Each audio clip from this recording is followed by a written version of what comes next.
Well. Will McClay speaks up for the Dallas Cowboys, and Will McClay talks about Christian Parker. And as you can see today, we got a really great show, and we're going to try to knock this show out in about 2 hours. But today, Will McClay is going to be one of our big subjects as we listen to Will McClay as he spoke today. And if y'all don't realize it by now, this particular draft and this free agency, this is about to be one of the biggest free agencies and one of the biggest drafts of Will McClay's career. Because based on everything that we've been seeing, everybody patience is probably saying, we're not waiting 2-3 years. 2026, it's got to be the season. Let's talk Cowboys. We're about to talk facts. Yo, it is that time, man. It is that time to talk about the Cowboys. It's been a few days, man, all snowed in, freezing, roads slick with ice. It is time to get back to talking Dallas Cowboys. Let's go. Let's get it. Welcome, Cowboy fans and Cowboy haters alike. I'm the G. I'm the host of Let's Talk Cowboys, where we talk facts. And as you come into this live stream, please hit that like button, share, subscribe, hit that notification bell so you know the next time we post another video or go live. And yep, we are live. And if you haven't become a subscriber or a member yet, what are you waiting on? We have a lot more things coming up this season. Now let's talk facts. Cowboy fans, I've already given you the show for the day. The show is going to be incredible, and we're going to try to put an ocean in the thimble. We're going to try to put it in and be done around 8:30, 8:40. So, subject matter. Will McClay just dropped an interview on DallasCowboys.com. We're going to talk about some things that's been happening over the last few days. Coaches fired. We're going to talk about White Cotton. We're going to talk about Clayton Adams. Then we're going to run over to 105.3 The Fan.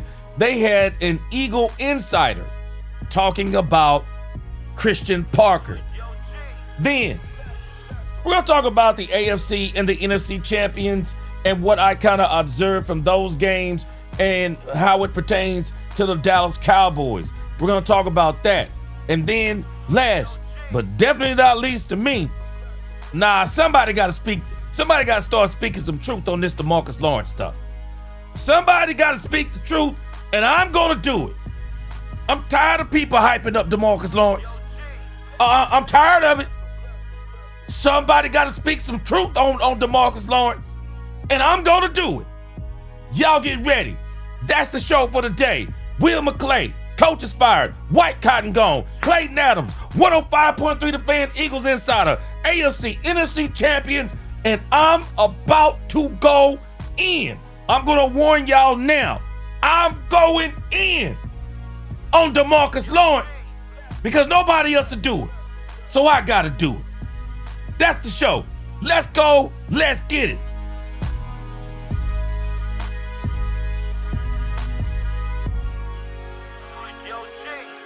Let's go. Roll call. Let's go. Big Rompowski. McClay is weighing in on how he's going to lead another unimpressive draft on the defensive side of the ball. Oh, Big Rompowski. Good to see you. Kippy. What's going on, Kippy? Man, I see you on that profile, man. Like you trying to catch some chicks on that. I see you. I see you, Kippy. Niecy, what's going on? Niecy said, we finally have a DC under the age of 50. Now Will needs to get us some serious talent. There it is. With high football IQ on defense. Niecy, we're going to come back on that statement right there because you just said a mouthful. What's going on? Chanel, He said, get ready for the best chat on social media. It's getting ready to kick off. He said, this is one of the realest chats on social media. No puff, no fluff, just straight real talk. Let's go. Bumpy, Bump TY5X from the 903, my stomping grounds. What's going on?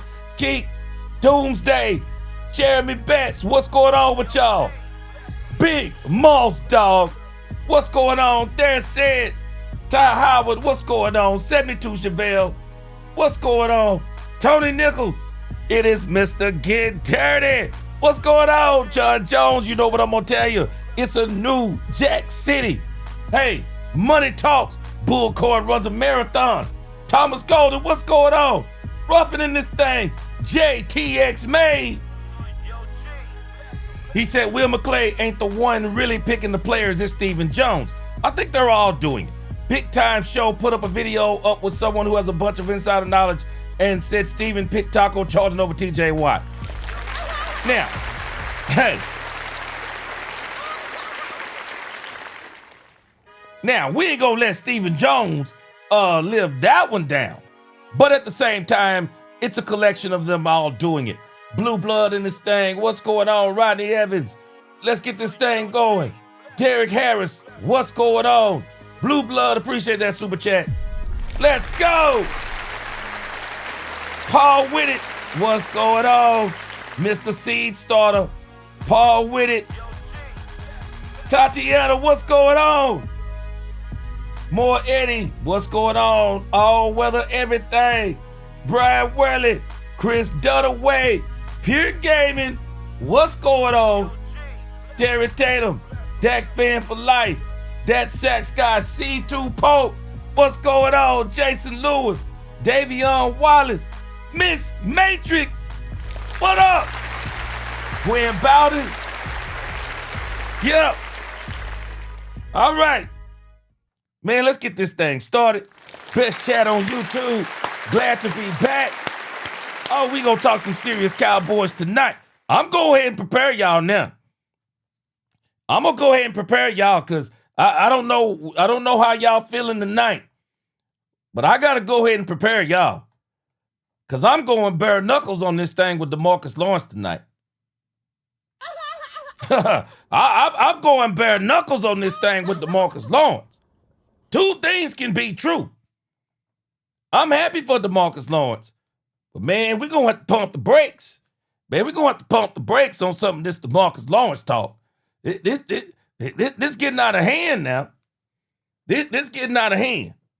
I'm tired of all this talk about DeMarcus Lawrence was right and DeMarcus Lawrence was this. Well, I'm gonna tell you how right he was when I get to DeMarcus Lawrence.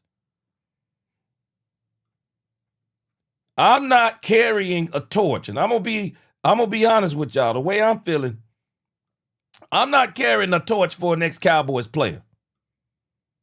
I'm not carrying a torch. Now I like DeMarcus Lawrence. I'm happy for DeMarcus Lawrence. I'm telling y'all, I'm happy for DeMarcus Lawrence. But what I'm not gonna do at the expense of trying to hype up DeMarcus Lawrence is let him off the hook. Because some folks, hold on, I'm doing two things at once. We got some folks that's letting DeMarcus Lawrence off the hook, but I'm not going to do it. Now, somebody got to tell the truth, and I'm going to tell it. DeMarcus Lawrence is not getting off the hook with me. Two things can be true. I'm happy for DeMarcus Lawrence, but I'm not letting him off the hook. I'm not letting him off the hook, Niecy. I'm not doing it. I'm not doing it. I'm not letting DeMarcus Lawrence off the hook. No. I'm not going to hate on DeMarcus Lawrence. But somebody got to tell the truth about DeMarcus Lawrence, and I'm going to tell it. I'm going to tell it because some of y'all memory has gotten short, and now we want to hype up DeMarcus Lawrence. Well, y'all can hype up DeMarcus Lawrence all y'all want to. Hype him up. I'm happy for DeMarcus Lawrence.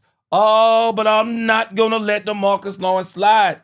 I'm not going to let him slide. Miss Matrix, two things can be true. Two things can be true. DeMarcus Lawrence can tell the truth about what he said, but I'm going to tell the truth about DeMarcus Lawrence. I'm telling you right now.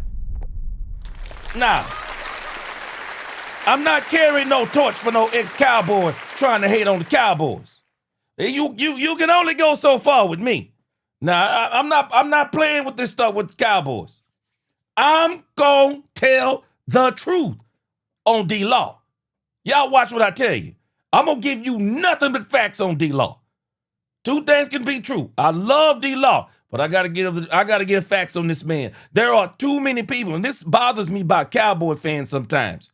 When we want to hate on the Cowboys, our memory get real short.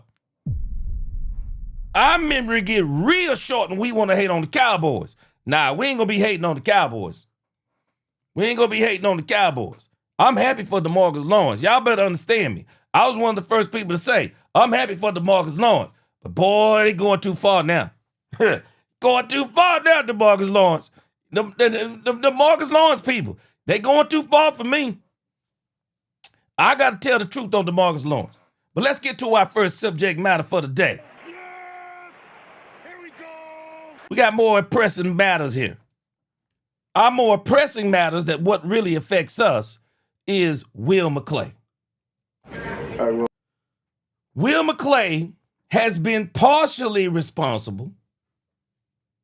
Will McClay has been partially responsible for some of the picks, some of the great picks the Cowboys have made, and a lot of the bad picks the Cowboys have made.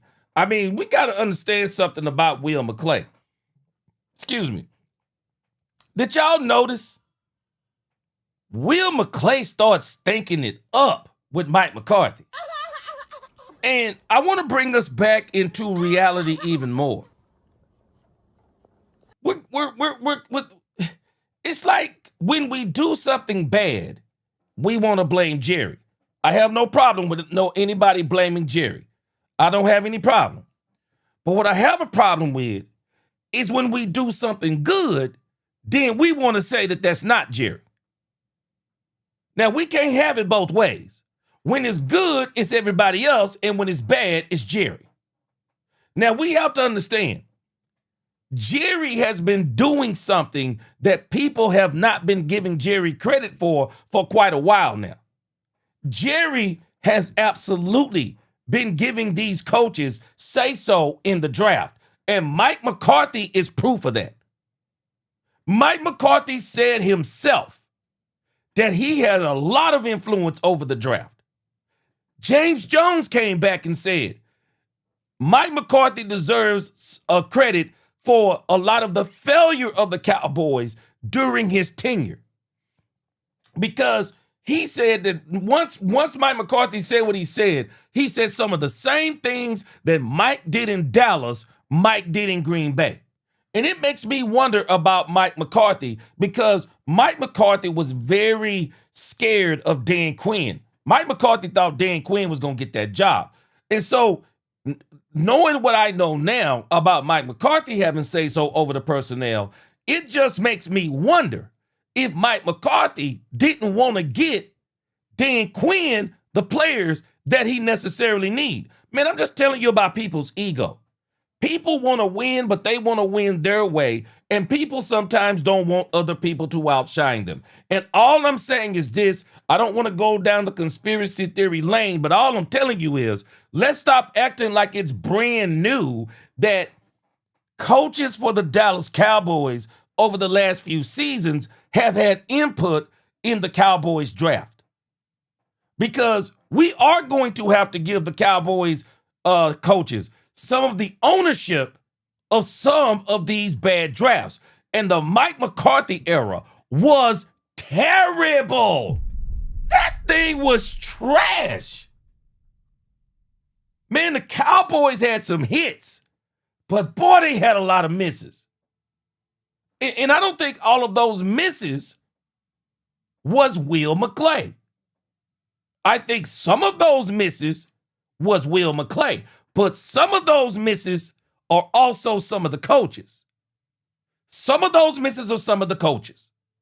So we got to stop acting like that this is brand new, what we're watching from Jerry, when in actuality, Jerry has already been doing this. The only issue is when it's bad, we say it's Jerry.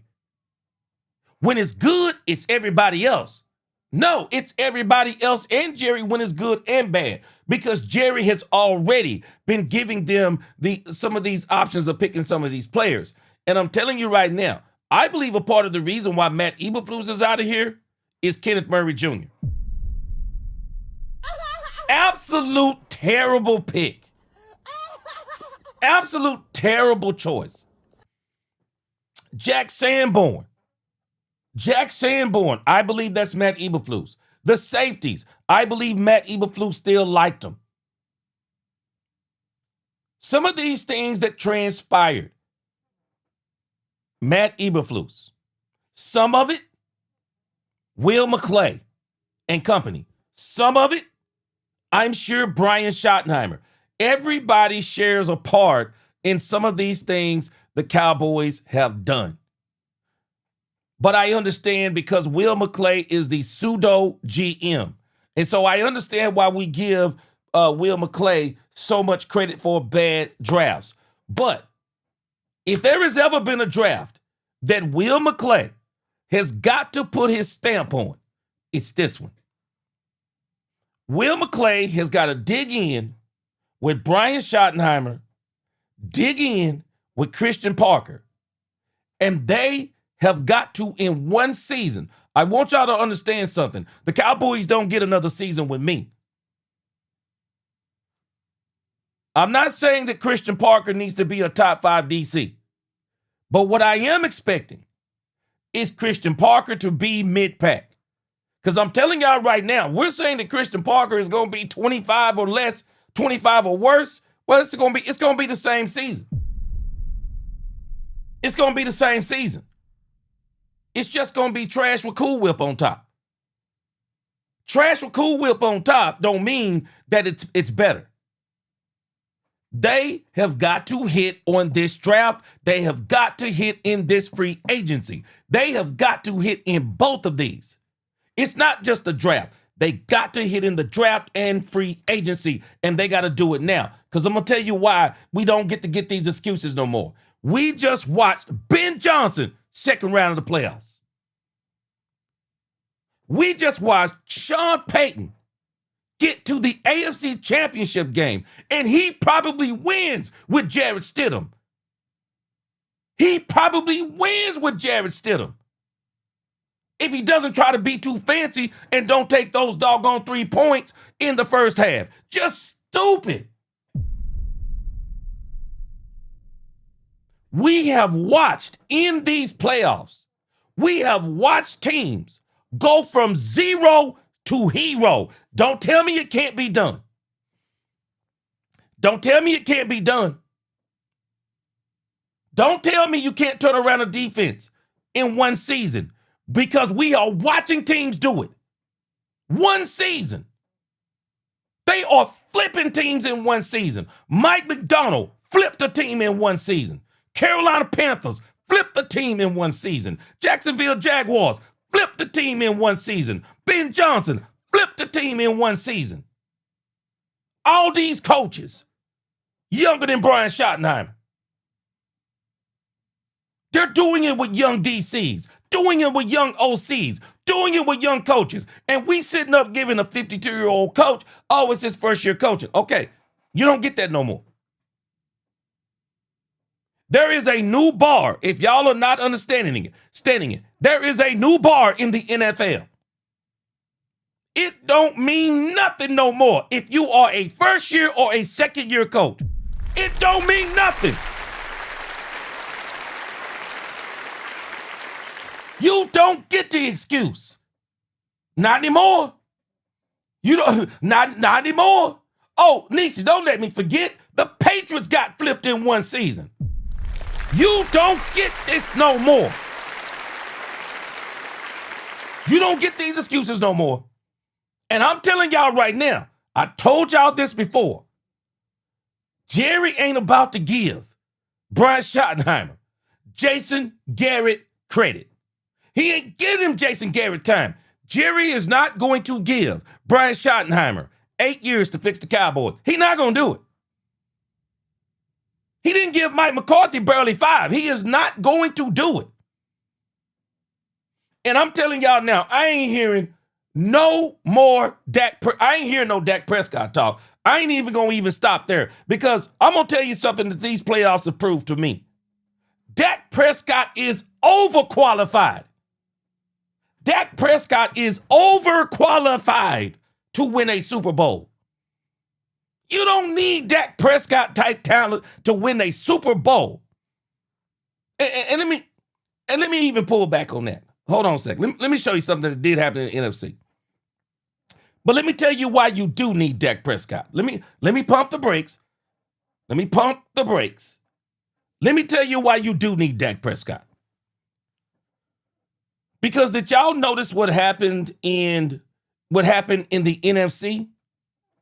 Now, what happened in the NFC and why you need a Dak Prescott is because in the NFC, you're probably going to come up against a team that no matter how good your defense is, they're going to be able to score points. Because I'm going to tell y'all right now, do y'all realize the Seattle Seahawks is the number one defense in football and the Rams put up points?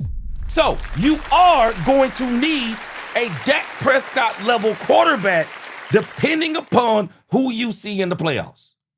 Because the Rams, if they don't have Matthew Stafford, they're done. But I'm going to tell you this. If Matthew Stafford was a little bit more mobile, they beat Seattle.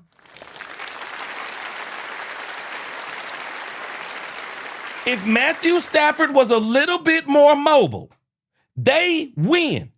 Because Matthew Stafford had an opportunity to run for that first down. And Matthew Stafford didn't do it. He did not do it. Seattle disguised the coverage. I think they rushed 2 and dropped 9. If Matthew Stafford is a little bit of a mobile quarterback, they win that game. Not to mention the referees reared their ugly head again.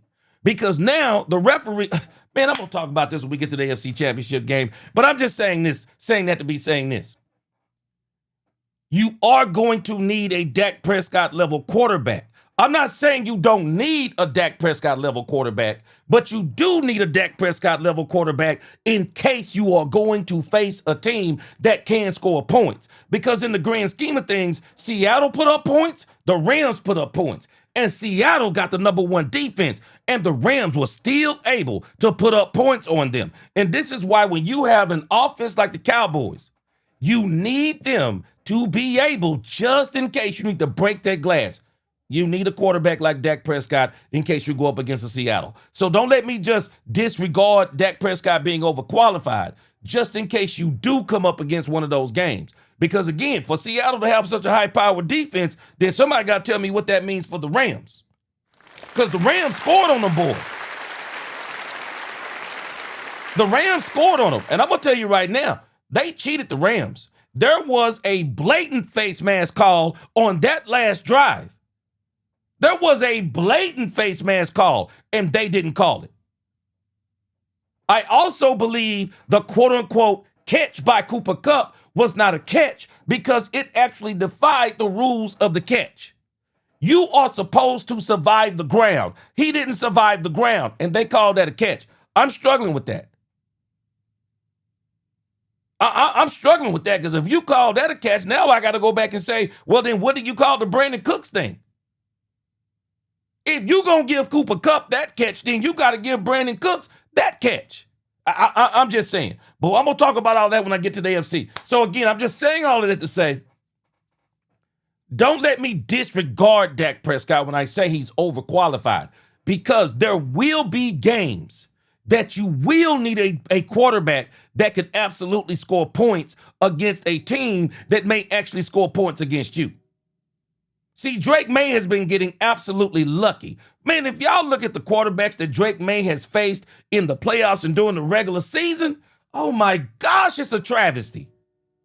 Man, Drake May ain't faced nobody. This man got so lucky he didn't even face Bo Nix in the AFC Championship game. Man, Drake May beat some of the worst quarterbacks. He beat some of the worst quarterbacks in the season. It's crazy. But I'm just saying out there to say you are going to need a quarterback like Dak Prescott. It's not that you don't want him, because you want him. You want him just in case you run up against a team like the Seahawks and you have to put up points. Let me read a couple comments that I'm going to get. Then we're going to get right into Will McClay.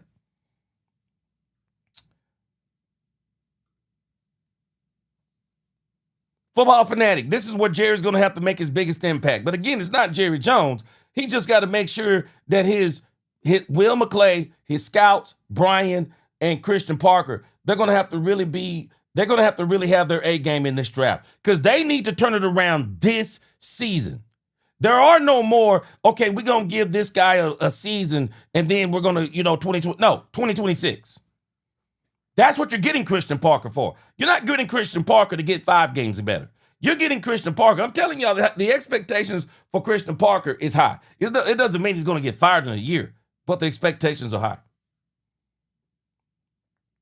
Pure Gaming, he says if that punt returner didn't try to jump backwards and catch the ball on his own 15, the Rams probably win. Yeah, they had some dumb mistakes.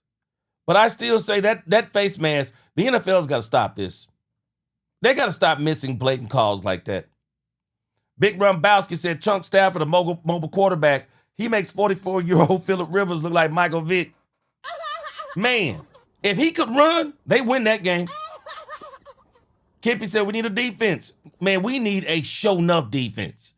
And now what they got to do, and I'm going to come back to Niece's comment in a moment, what they got to do for Christian Parker is all the stuff that he's doing is great. Man, they got to get this dude some players.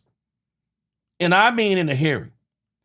Hey, they're saying Puka was out of bounds. Man, I'm telling you, somebody wanted the Patriots to go to the Super Bowl. That's all I can tell you. Sebastian, yep, they need a quarterback. Sebastian, this is why I say you do need a Dak Prescott type quarterback in case you run into some of those games where you need to put up points. Big Rumbowski, the Rams cheated themselves by not worrying about special teams and it caught up to them. Seahawks also were the more impressive offense play calling team all night long. Man, I'm not gonna take anything away from Seattle. They look super crispy on their play calling. Everybody needs to be wondering about their offense coordinator. They look crispy, man. They really did. All right, let's get this thing going with Will McClay. Let's check this out. Well, obviously, with the new defensive coordinator hire with Christian Parker, what kind of level of conversation have you had with him already in terms of what players maybe he looks for, types of mold in terms of players that you want to add to this defense? Yeah, we've had general conversations to begin with, but he wants good players and he wants smart players, which every coach does. We'll get down to the nitty-gritty once they get the rest of the staff together. But we talked about our roster. He has a vision for the guys that we have, so it's off to a good start right now. I want to talk about the last year with your department specifically. Obviously, been more active in the trade market in the last year than you could say in the past 2 decades. How has that affected your department, and what work has gone into it from y'all's department's perspective? I mean, the work stays the same. We're going to look at and we're going to prepare for all those opportunities. And when they come up, you got to be ready for it. So I'm proud of the work that the pro department does getting ready for this. And then, whenever Jerry says we want to move and what we want to look at, we want to be prepared for that. So, and we're going to try and improve our team. And so we'll see where that takes us in the trade and free agent market and the draft and everything else. The 2 first-round picks, how much of a luxury is that just on the surface? I just, having the opportunity to improve your team with 2 first-round picks, I think it's going to be huge. We'll look at the talent here and depending upon where it goes, but having the opportunity and the flexibility with that is good as we try and rebuild the team and add stuff to it. Yeah, and Steven had said in the season end press conference, unless there's a CeeDee Lamb sitting there in the first round, you would think that 2 defensive picks would be used on those 2 picks. The defensive class is obviously pretty strong this year. What do you have to say about the defensive class overall? Again, we're just getting into it and knowing them. I think there is some strength in this draft. Is it top level, mid level? We'll still decide that, but there is some talent, and there's guys that we want to add to the team. And with the first couple of first round picks, you don't ever want to say it's got to be a defensive guy. We're going to make our board for the best player available, but there'll be some options there, I'm sure. In those meetings. So I understand what Will McClay is saying, but let's get into the nitty gritty of this. I understand that Will McClay is not trying to play his hand and say, oh, yeah, we're looking for defensive players on the first 2 draft picks, but they better be looking for defensive players. the Cowboys better pick defense on those first two players. There is no exception. Hold on, let's pull this up real quick and kind of deep dive into what Will McClay. And I understand what Will McClay is doing. Will McClay is hedging his bets. He doesn't want to say the Cowboys are going to go defense and then they don't go defense. Because I'm telling you right now, I don't care. I don't want the Cowboys to go offensive line. I really don't. When you start looking at the mock draft that everybody is talking about, Will McClay can tell us anything he wants to. But in the first 20 picks of this draft, there is not one offensive player that the Cowboys need other than Jeremiah Love. If Jeremiah Love is there at 12, that is the only thing that should be making the Cowboys like double blink their eyes and go, hold on a second. We didn't expect Jeremiah Love to be there, and this may disrupt our board.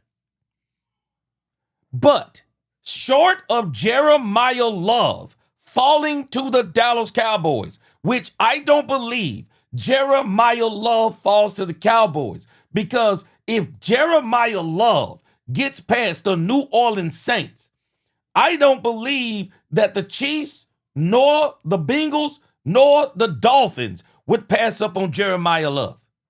He is that good. I'm actually going to be surprised if the Saints get him at 8.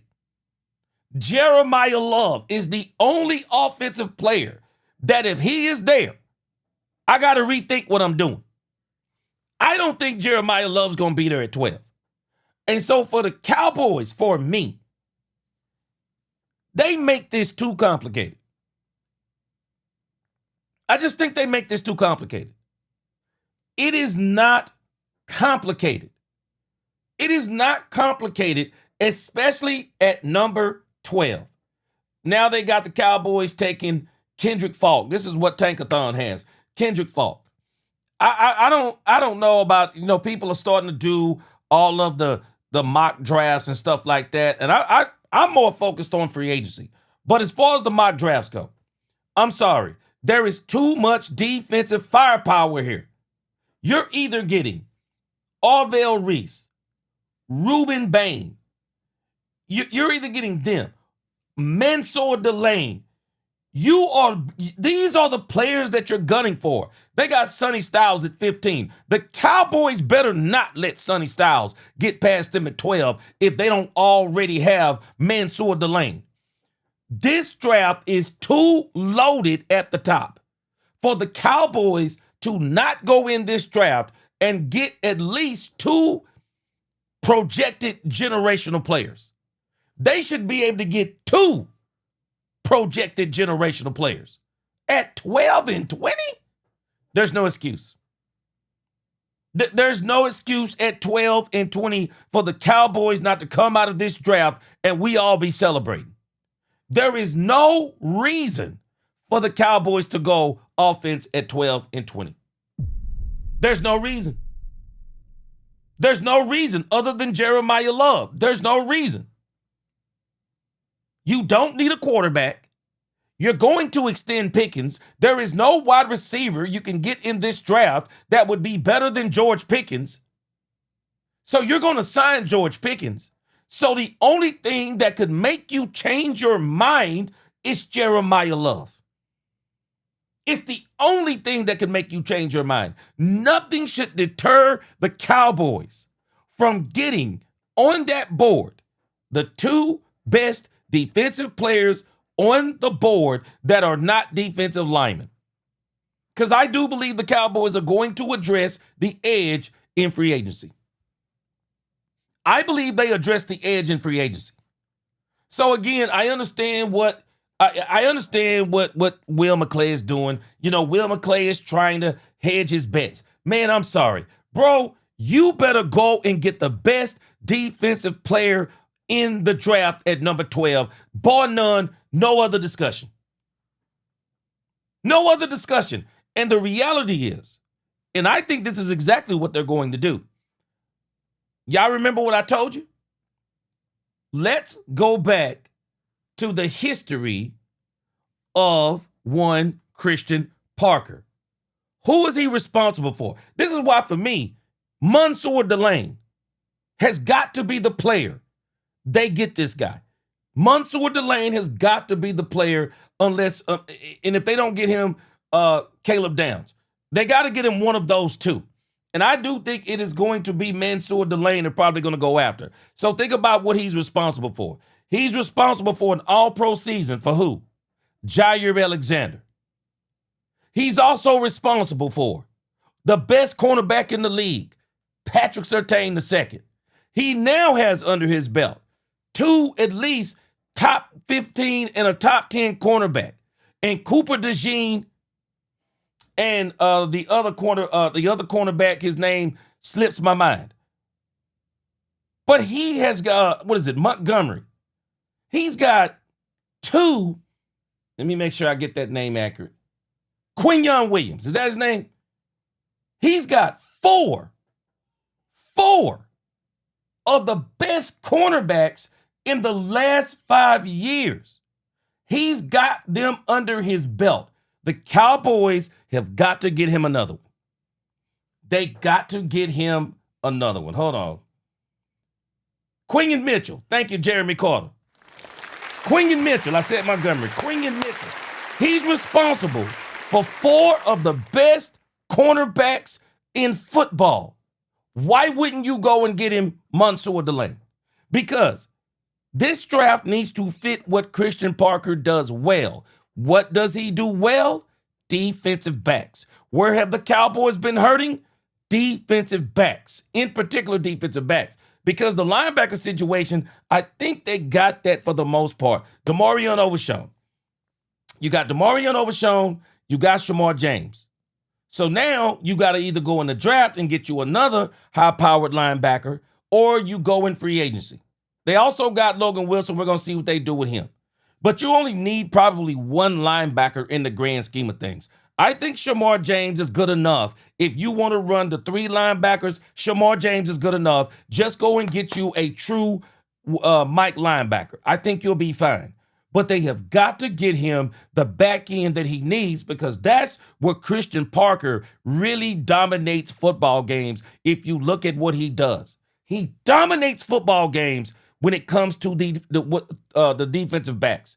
And one of the things he does very well, if you think about it, they don't do a lot of backpedaling in that defensive scheme as much as they do rotating to certain players. They very rarely find themselves backpedaling and getting lost like the Cowboys did in the Matt Eberflus system. And this system is going to be dependent. Christian Parker's system is dependent upon great defensive back play as well as defensive line play. But the Cowboys already got the defensive line. All they need to do is get one edge rusher. And I do believe the Cowboys are probably going to go. Some of us are not going to like this. I do believe they're going to go for either Trey Hendrickson. Jalen Phillips may absolutely get an extension with the Philadelphia Eagles. Talk has been out of Philadelphia that he's just been too good, and Howie Roseman is going to try to sign him. I'm not going to hold my breath. Howie Roseman and the Philadelphia Eagles are $430+ million in void year cap money. They have pushed 400 and something million in the void years. Somebody ain't going to make it. Somebody's not going to make it for Philly. So we'll see if Jalen Phillips is one of those players. We'll see what happens with that. But I do believe the Cowboys address edge in free agency, and I think they're going to use the draft for linebacker. They're going to use the draft, I believe, for linebacker and corner. But, you know, I understand what he's doing. He's hedging his bets. But no, they got to hit, and those two players, they have got to be defensive. And I'll be honest with you, I really think the Cowboys in free agency and the draft, they need to go all defense. The only place, if I'm the Cowboys, I would be considering offense is depth. I would probably be looking for another I would probably be looking for a left tackle that could come in and push Tyler Guyton. I really would. I'd be looking for a left tackle that could push Tyler Guyton. I'm definitely, that's an offensive player. The Cowboys may absolutely have to replace Javonte Williams. It all depends on whether or not Javonte Williams wants to play for the Cowboys or not, because I do believe there is going to be a market for Javonte Williams. There will be a market for Javonte Williams, Cowboys fans. So the Cowboys may have to wind up replacing him. But if they do, I think they do it in free agency. I think they do it in free agency or Phil Maffa and Jaden Blue. Phil Maffa and Jaden Blue. Y'all didn't know about that? The Eagles, if I am not mistaken, they have about $400+ million pushed into void years because of the way they've been doing the cap. And so now the chickens are coming home to roost. They gotta figure out something about their cap space, because they have pushed so much that the cap. We got to understand what the Eagles have been doing. The Eagles, and I saw this stat somewhere else, but I pulled it up on Google for us to make sure you see the facts on this, so you understand I'm not making this up. The Philadelphia Eagles lead the NFL in aggressive cap management, utilizing over $427 million in void year cap charges from 2026 to 2033. They have pushed a lot of money down the road. That money catches up with you. So every so often, man, you got to unload some of that money. You have to unload some of that money. There has to be some casualties somewhere. Because the reason why there has to be some casualties is because you can't keep recalibrating your team. So somewhere down the line, you got to start cutting some of those players off of that void year money so you can free up some of that money for other players that are coming up that you want to keep, and you want to keep them on the team. So the Eagles, man, they got some work to do. So we'll see. We'll see if some of these players that they have, we'll see if some of those players don't make the cut. And so we'll see if the Cowboys get an opportunity at one Jalen Phillips. We'll see how that goes. But again, I say all that to say, man, they try to overcomplicate this thing talking about best player. There is no reason. Those first two picks have got to be defense. And I'm telling us right now, because we gave up an edge rusher in Michael Parsons, you have got to get an edge rusher either in free agency, or you make it your business to get an edge rusher in the draft. And I say, if the Cowboys get an edge rusher, go linebacker with one of those first two picks. If you get a linebacker in free agency, then you go edge rusher with one of those first two picks. And the other one has got to be cornerback. Bottom line. They got to get him another cornerback. They have got to get him another cornerback. Bottom line. And so that's why I laugh at Will McClay and these guys. I understand they can't tell us everything they're going to do. But man, doggone it. This free agency and this draft, it's a no-brainer. The Cowboys are loaded on offense. Period. I didn't see an offense in these playoffs that was better than the Cowboys. I didn't see an offense in the playoffs that were better than the Cowboys. But I can tell you what I did see. Every defense in that joint was better than the Cowboys.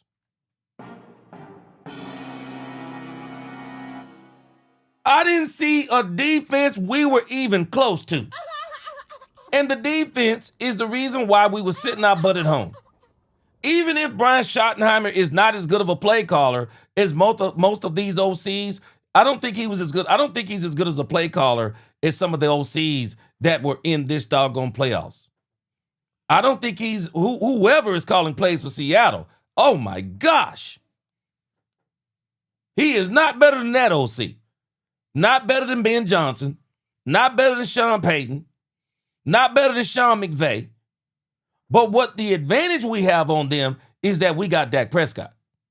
And Dak Prescott is an OC within himself because of the way he reads on the field. So I'm good with that, even though I still would like for the Cowboys to go out there. I wish they could have got a play caller like Mike McDaniel. Oh, my gosh, this dude would have been off the chain with the Dallas Cowboys. Man, he would have been off the chain. Raven, in your opinion, why no OCs want to go to the Eagles? It's called Jalen Hurts. That's why. Jalen Hurts. There is no OC that if Jalen Hurts was what everybody was saying he was before the season, there is no OC that would not take that Eagles job, knowing full well they've been to 2 Super Bowls in the last 4 years, 5 playoff appearances in the last 5 years. There is no OC in his right mind that would turn that job down unless he didn't believe in the quarterback.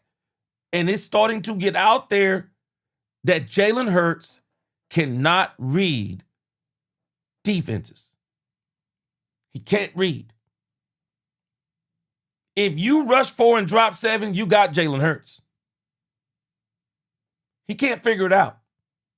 It is blatantly obvious. He can't figure it out. He cannot figure it out. So these offensive coordinators, they don't want to go there. They don't want to go there. Bottom line, that's why they don't want to go there. Lock and D, you know what?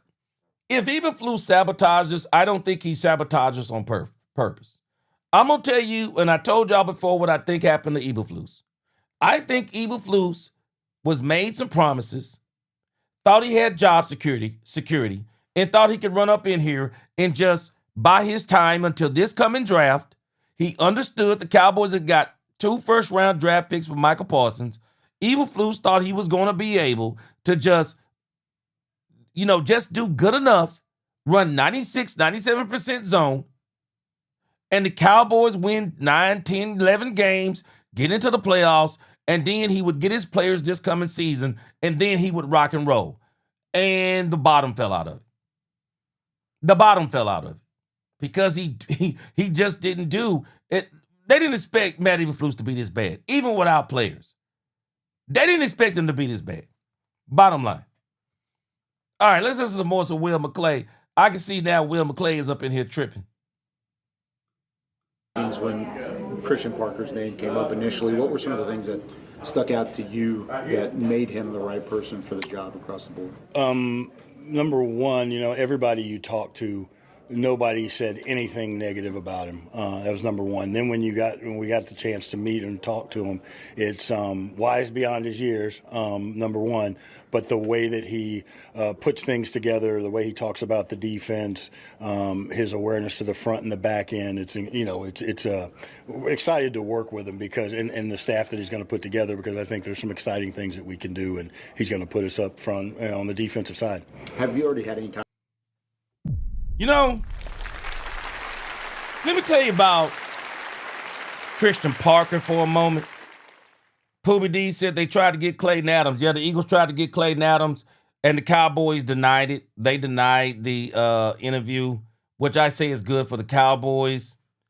Chanel said Clint Kubiak. That's his name. Clint Kubiak, Seattle OC. Very good play caller, bro.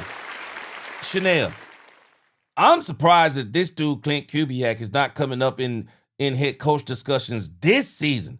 Man, Clint Kubiak, oh my gosh. And you are not lying, boy. He turned Sam Goes Darnold into a good quarterback. Man, Sam balled out against the Rams. He balled out. Yeah, Hiram. Yeah, Jalen Phillips is an unrestricted free agent. They're either going to sign him or they're not. Yep. I'm hoping he comes up for the Cowboys. I really do.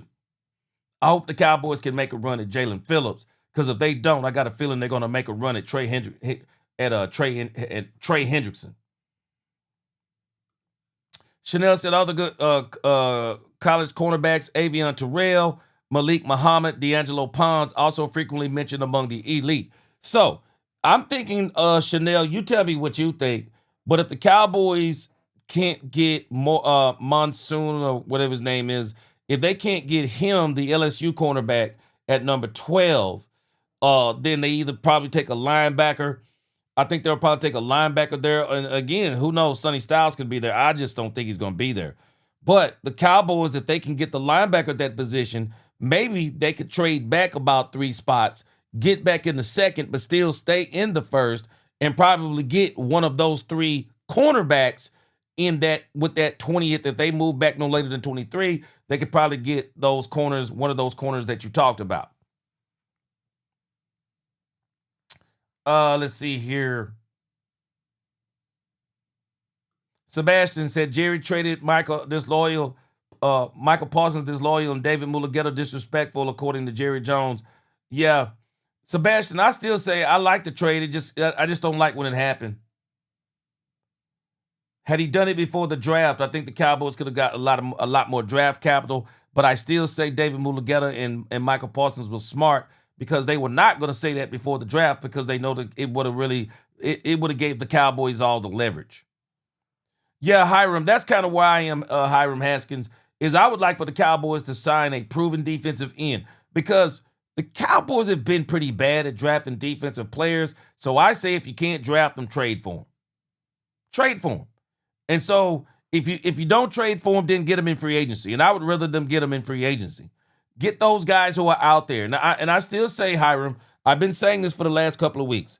The Cowboys need to be thinking right now, there is one player, not 2. There is one player that we're going to be willing to overpay for, who is healthy, not coming off of an injury, not failed where he was, and he is absolutely a cap casualty. That's who they need to be looking for in free agency. And they need to figure out one player that we're going to overpay for. Then they need to figure out another player. Okay, can we get market value for a player? And then everybody else, you can do all the depth stuff. Yeah, you can do all the depth stuff. Chanel said Clint Kubiak is being mentioned for both the Raiders job or the Cleveland job. Those 2 teams have to wait until after the Super Bowl. Gotcha.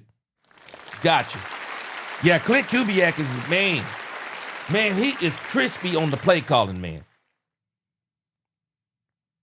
He is crispy.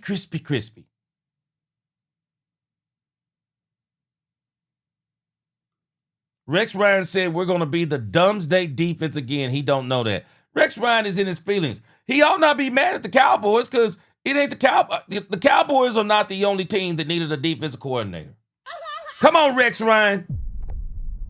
The Cowboys are not the only team that needed a defensive coordinator. They don't want you. Because most of us who know even a little bit about football, we just got common sense. Rex Ryan is not sitting at the desk if he's even decent. Rex Ryan ain't sitting at no desk if he good. And ESPN ain't paying him that good. JCT Slice, what up, JCT? He said, gee, the other thing is if the things go left with the new Eagles OC, he'll get blamed even if it's clear that Hurts is the actual blame. No OC wants to be the scapegoat. Oh, yeah. Yeah, the word is out on Jalen, bro. The same thing that Nick Saban came to the same conclusion on Jalen Hurts. Came to the same conclusion. He'll have a game every few games. He'll blow your mind with some throws. But you got to be open. You got to be open, and it's got to be a clean read. Got to be open. If not, you can forget about it with Jalen, bro. You can forget about it. And they absolutely know it. These OCs know what he is, man. They know what he is. My man Ron Hanna, what up? He said, Mansour Delane from LSU. I heard the Giants wants him too, G. He going to be a hot commodity. Yeah, he going to be a hot commodity for sure.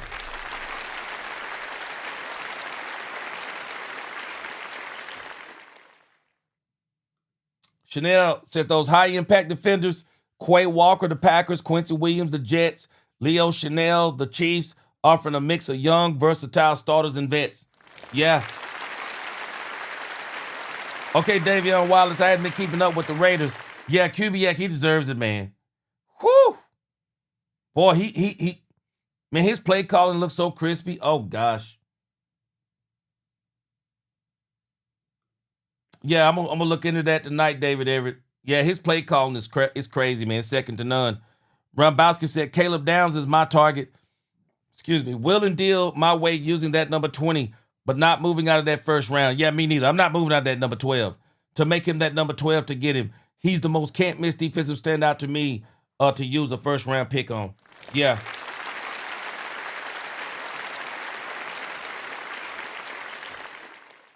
Yeah, Chanel, he said, don't hire Rex with that dinosaur age defensive scheme. No doubt, man. Ron Bowser said Rex is just holding the grudge that his twin brother Rob made a fool of himself as DC while here in Dallas before getting his butt shipped out of town. Yep, I remember. Yeah, man, I'm with you, Rod X fan. So glad we done with the old man coaches like Rex Ryan or Eberflus. Yeah. And you know what? And I hope Brian works out. But I'll tell you this: if Brian don't work out, I think the Cowboys need to even go younger at the head coach position. And if not, I still say Jerry needs to consider bringing in an OC. What's going on, Steve Campanella? Ron Hanna, we've interviewed for one, but we haven't hired him yet. We'll get to that in just a moment. Conversations with him about the type of personnel or type of player that you guys are scouting?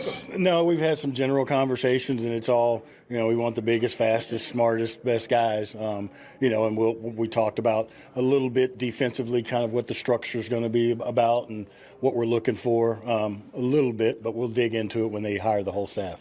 His past being in the secondary and the development track record he has there, what is it about some of the guys that he's had in the past, those Sertans, Dejeans, those guys that stands out and you feel like can translate to some of the younger players like a Revel or Bland even when he gets back out there? Just, from everything we've heard, number one is him being an incredible DB coach, number one, and then, with the scheme stuff, being even further. What's up, Jeanette Rogers? He's talked about some of the young guys, like he did talk about Revel and the ability and what he sees that some of the things that he can help him with, young players and making them better. He talked about the guys in the secondary, Bland and our safeties, and so he's got a vision for those guys. But when you develop Patrick Surtain and Mitchell and DeJean, and they've all been under his kind of tutelage, it gives us good hope in knowing that he's a hell of a football coach and he'll improve that part as well as the whole defense. Yeah, this isn't rocket science, guys. Y'all know, we know this. This isn't rocket science. The first pick in this draft, it needs to be wrapped for Christian Parker. Bottom line. Bottom line. It should be wrapped for him. The Cowboys should get Christian Parker the best defensive back in college. Period. End of story. Period. That number 12 or that number 20 pick needs to be the best defensive back in college football on the big board. Don't even make it difficult. Don't try to be slick trying to go get some unknown, unproven, coming off injury player. No. Stay on the best cornerback on the board. Stay on the best cornerback on the board. Easy peasy. Because that's what this guy's specialty is. So you might as well get him what he specializes in. Let him fix the back end of your defense. Let him fix the back end of your defense. And then, of course, get that linebacker. So the three positions the Cowboys have got to fill on the defensive side of the ball: edge, linebacker, corner. Make that 4. And safety. And again, that 70s Fans show. I said this earlier, and you're saying the same thing I said. You got to make this defense look similar to the Eagles. Bottom line. I said this a few days ago. You got to give Christian Parker what he's used to. You gotta give him what he's used to. You gotta give him the personnel. I'm gonna go back to something Nisi said in the beginning. Nisi, I told you I was gonna double back. She said, we finally have a DC under the age of 50. Now, Will needs to get him some serious talent with a high football IQ. Nisi, I think me and you agree on this. I'm not telling us that the Cowboys have had dumb players. But as far as high IQ players, I'm struggling. I'm struggling with high IQ players. I'm struggling. I don't know if we got high IQ players. We got players or have had players who seem to only be able to play one way. We need high IQ players who are more versatile. Because again, we complained about Matt Eberflus running so much zone. Christian Parker runs about 70% zone. But what differentiates Matt Eberflus and Christian Parker is the type of zone that they play. Again, Christian Parker runs that type of defense. He runs that Vic Fangio defense where it's kind of cover two on one side and it's quarters on another one, or whatever the case may be. And basically what Fangio likes to do, he likes to outnumber you in pass defenders on both sides of the ball. And he doesn't do a lot of backpedaling on his defenses. It's more of a rotation piece. And so it gives you some options in there. And one of the things you'll notice that they do in the Vic Fangio defense, I noticed they did this a lot, especially when they played the Cowboys. Even though they're playing zone, they always try to make sure they either get a jam or they get their hands on players that run out for pass plays. They're not just going to let you get clean breaks off the line of scrimmage. They always want to try to get their hands on you to kind of disrupt your routes and things of that nature. It's a very physical style of defense, a very tough defense, and it's a defense that's going to require some IQ. You got to know where to rotate on the field. It takes some IQ. So again, Derek Harris, let me go back and say that again. So we need edge, linebacker, corner, safety. So we need those four positions. Yeah, edge, linebacker, corner, safety. And I think we're good at the edge, but we need to be great. We need a guy that can get after the quarterback. We need a guy who can really, if we can get him one-on-one with one of those 5-man fronts, he can consistently beat one-on-ones. For example, you need an edge rusher. They don't have to be Michael Parsons level, but they need to be able to beat them one-on-ones similar to how Michael could beat one-on-ones. Michael, probably 7 times out of 10, gonna beat one-on-ones. You got to get somebody in that range that can do that. Miss Matrix, she said, we have Overshown, but that dude can't play. Miss Matrix, we didn't use him right. Yeah. Overshown can play, Miss Matrix, but here's the problem with Overshown, Miss Matrix. Now tell me if this is what you see. I think at this point, Overshown is more of an athlete than he is a high IQ player. But I think he has the IQ to be a high IQ player. But we haven't given him the coaching. And one of the reasons why we haven't given him the coaching, he can't stay on the field. Tell me what you think. He can't stay on the field. So I am so glad this is his first year going into an offseason healthy. I am so pumped up for Overshown. If this man can stay healthy and get some coaching from Christian Parker, I think he may be good. I think he actually may be great.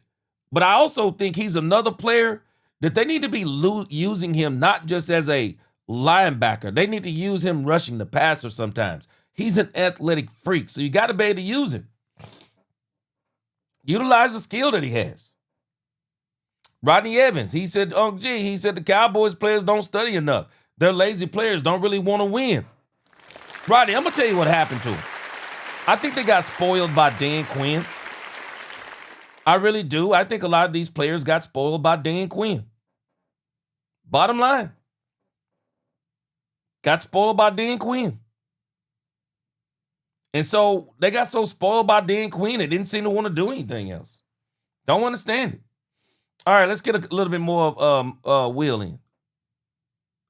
Process. How are you guys able to answer the question of like, hey, this is a young guy, first time play caller, but we're comfortable with this? How are you like that? The exhaustive search that Shotty's done, and all of us having a piece in it, and much like we do during the process with players, we're going to go through the car wash, and everybody's going to meet him and talk to him and get to know him. We're going to sit around and talk about what we think, and just that whole process has been incredible to be able to go and dig and find out maybe stuff that you didn't know. It was just the way that we went about it and finding that guy, as well as putting together the staff. It's just it's an exhaustive process that I'm proud to be a part of, because we've got some good guys. Now we talk a lot. Yeah, I thought they did a good job in the process. I'm not sure he was the guy they wanted, but he might be the guy they need, because I still say, as much as the Cowboys seem to have wanted Jonathan Leonard, and somebody still got to tell me, man, let me tell you something. Michael Parsons ought to be sick right now. Michael Parsons ought to be sick right now. The Green Bay Packers lazily got Jonathan Gannon.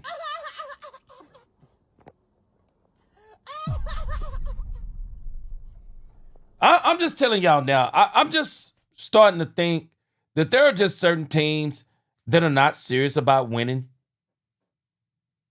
I'm just starting to believe that certain teams aren't serious about winning sometimes, man. I mean, doggone it. You go out and get Jonathan Gannon to be your DC. What's the rush? I can understand the Green Bay Packers interviewing him. But you couldn't wait for Leonard Williams? I mean, you couldn't wait. You couldn't wait until the Super Bowl was over and maybe interview some people on the Seahawks staff. Man, I'm sorry. Green Bay don't want to win to me. Green Bay don't want to win to me. I'm sorry. You don't go and get a player like Michael Parsons and bring in Jonathan Gannon. Come on, Green Bay. You know what? But I ain't mad at him. Hey, I'm glad. Hey, that's better for us. I'm glad, but I don't understand the Jonathan Gannon stuff. Yeah, Miss Matrix. Yeah, he can't stay off injured reserve. And Miss Matrix, I'm telling you, that's why if I'm the Cowboys, I'm getting some insurance for Agent Zero. I'm getting some insurance. And I'm not talking about no injury insurance. And maybe I am talking about injury insurance, because I got to make sure that if he goes down, I got to have the depth to replace him. I have got to have the depth to be ready in case something goes down with him. But again, we're gonna hope and pray that don't be that does not be the case with him this coming season. But because I'm so happy that he's going in with no injuries this time. But again, Will McClay talking about the process of getting Christian Parker.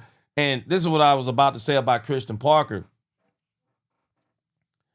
Another thing, and did I say Leonard Williams? I'm sorry, I think his last name is Leonard. I've forgotten now since we got Christian Parker. So I think his last name is Leonard. I'm sorry. His name's not Leonard Williams. But I'm not really required to know his name anymore. He's not with the Cowboys.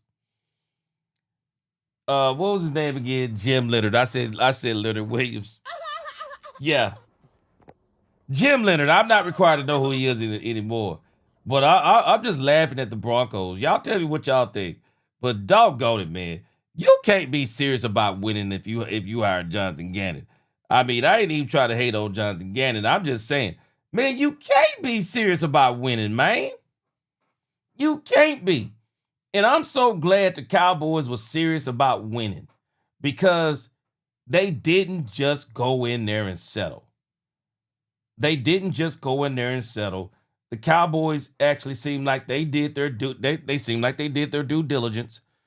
And obviously Christian Parker impressed them because now we see where the Washington Commanders.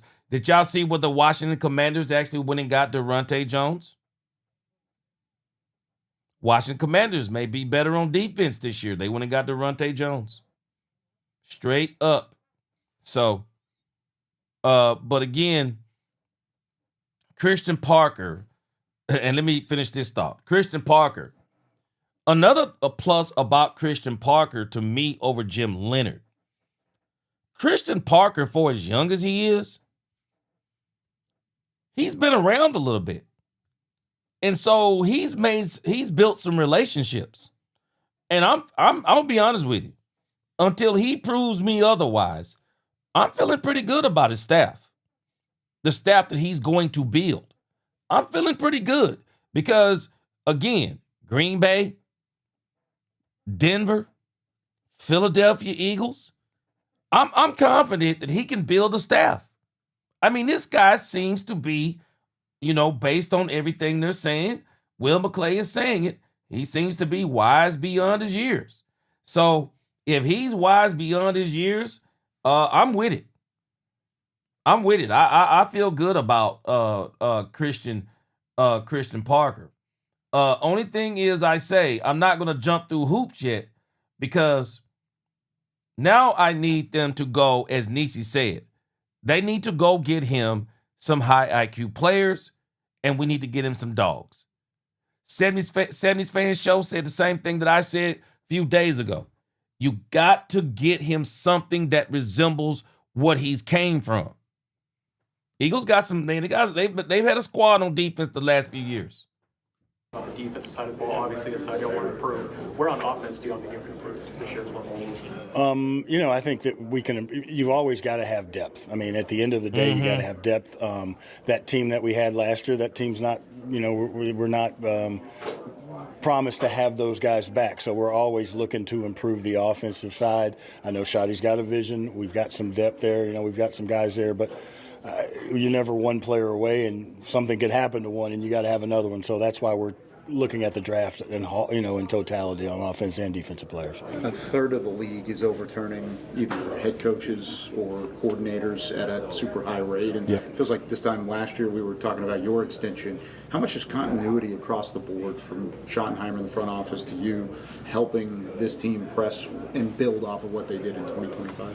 I think that there's alignment and there's vision, and as long as all of the connected pieces are connected, we have an opportunity to continue to grow and do good things. I just think that the alignment helps us all say things, hear things, and look for things the same way. We're all in the same accord, and so that's exciting about it. And as we're building this with this new staff, we know as a collective group, we knew what we were looking for. We found that, and now we're excited to get the rest of the staff together. How has Coach Schottenheimer evolved now going into year 2 as the head coach, and kind of the growth that you've seen from your position? I think the first year gave him an opportunity to see a bunch of what happened there, and and being able to deal with those. But his growth as not only being a play caller of a really good offense, but the command he has over the team, the respect he has, just seeing him grow in that way. And like when he's putting together the staff, he talked about the things that he wanted. He went out to find those, and that was very, very impressive. Free agency kind of moving as well. I know a lot of the focus now is on the draft with these kinds of events, but what do you feel like, where are some of the areas you feel like you can look to there to sort of supplement yourself and position yourself for a draft where you have 2 first-round picks? I think what we've always talked about is, filling the holes in free agency when you can and drafting the best players. So, we'll go through the free agency period. There's some good players out there. We'll have to figure out from a cap standpoint and all that stuff. But there are some good players out there, and we want to. Will McClay, we don't want to hear nothing about the cap. Will McClay, we don't want to hear nothing about the cap. Nothing. I don't want to hear no cap talk from the Cowboys. I don't want to hear no cap talk. The cap talk is mythology. I don't want to hear no cap talk. No. The Cowboys need to go out there and sign these players. Miss Matrix, don't you worry. I'm gonna get the D-Law. And you know what, Miss Matrix? Michael can't say nothing about D-Law now, can he? Miss Matrix, I bet you Michael Parsons is sick. I bet you he's sick right now, Miss Matrix. That DeMarcus Lawrence is in that doggone in the Super Bowl. And I'm happy for DeMarcus Lawrence. Very happy for DeMarcus Lawrence. Lock and D, you can't be serious about winning in Gannon, bro. You can't be serious. Sandy's fan said that's our GM talking.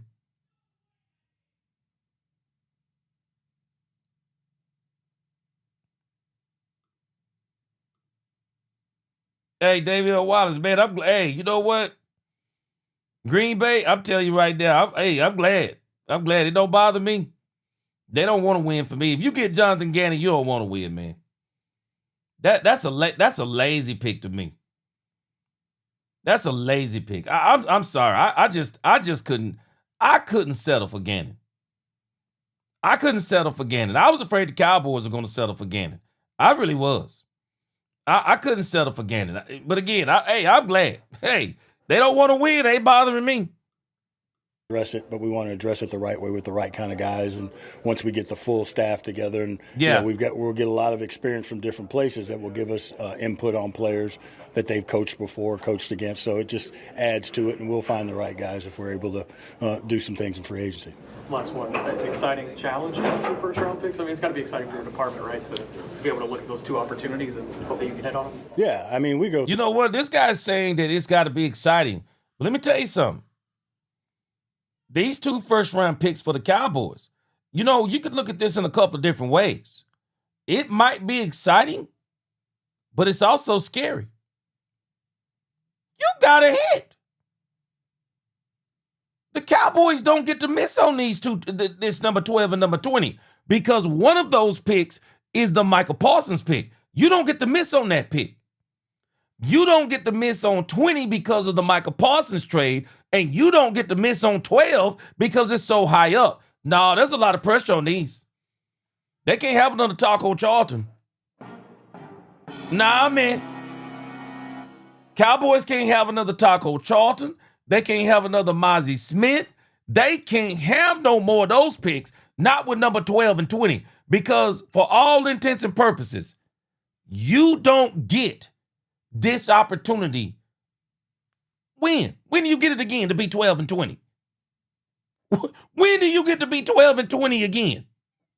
Because if everything goes right, you don't get 12 next year. You don't even get 20 with your own pick. You see, Demetrius Noel, the expectation for the defense is getting unrealistic. It seems the belief is the Cowboys go from atrocious to doomsday defense. It doesn't work that way. Demetrius Noel, I don't think anybody's thinking about doomsday, but I can tell you this, Demetrius, 25 and below is not going to be acceptable. 25 and below is not going to be acceptable. Because we got to understand where we are, Demetrius. The reason why it's not acceptable is because of where Dak Prescott is in that contract. The Cowboys have got to hit the lottery on that Dak Prescott contract in either 2026 or 2027. They got to hit the lottery on that contract. And 2028 ain't even promised. They got to hit the lottery on that contract because their time is running out. You mess around, and if things don't work out, and then Dak Prescott moves on to greener pastures, and now you got either Joe Milton or some other rookie quarterback, depending on what you do in 2 to 3 seasons, well, you basically have rebuilt, and then what's the point? Because I don't even think if the Cowboys don't hit the Super Bowl within the next 2 seasons, man, I don't think even Brian Schottenheimer's going to be here. I don't. Jerry won't tolerate. I'm telling us now. Jerry is not going to tolerate another 7-win season from Brian Schottenheimer. If it's a 7-win season next season, Brian Schottenheimer is on the hot seat that following season. And 10 wins ain't going to do it.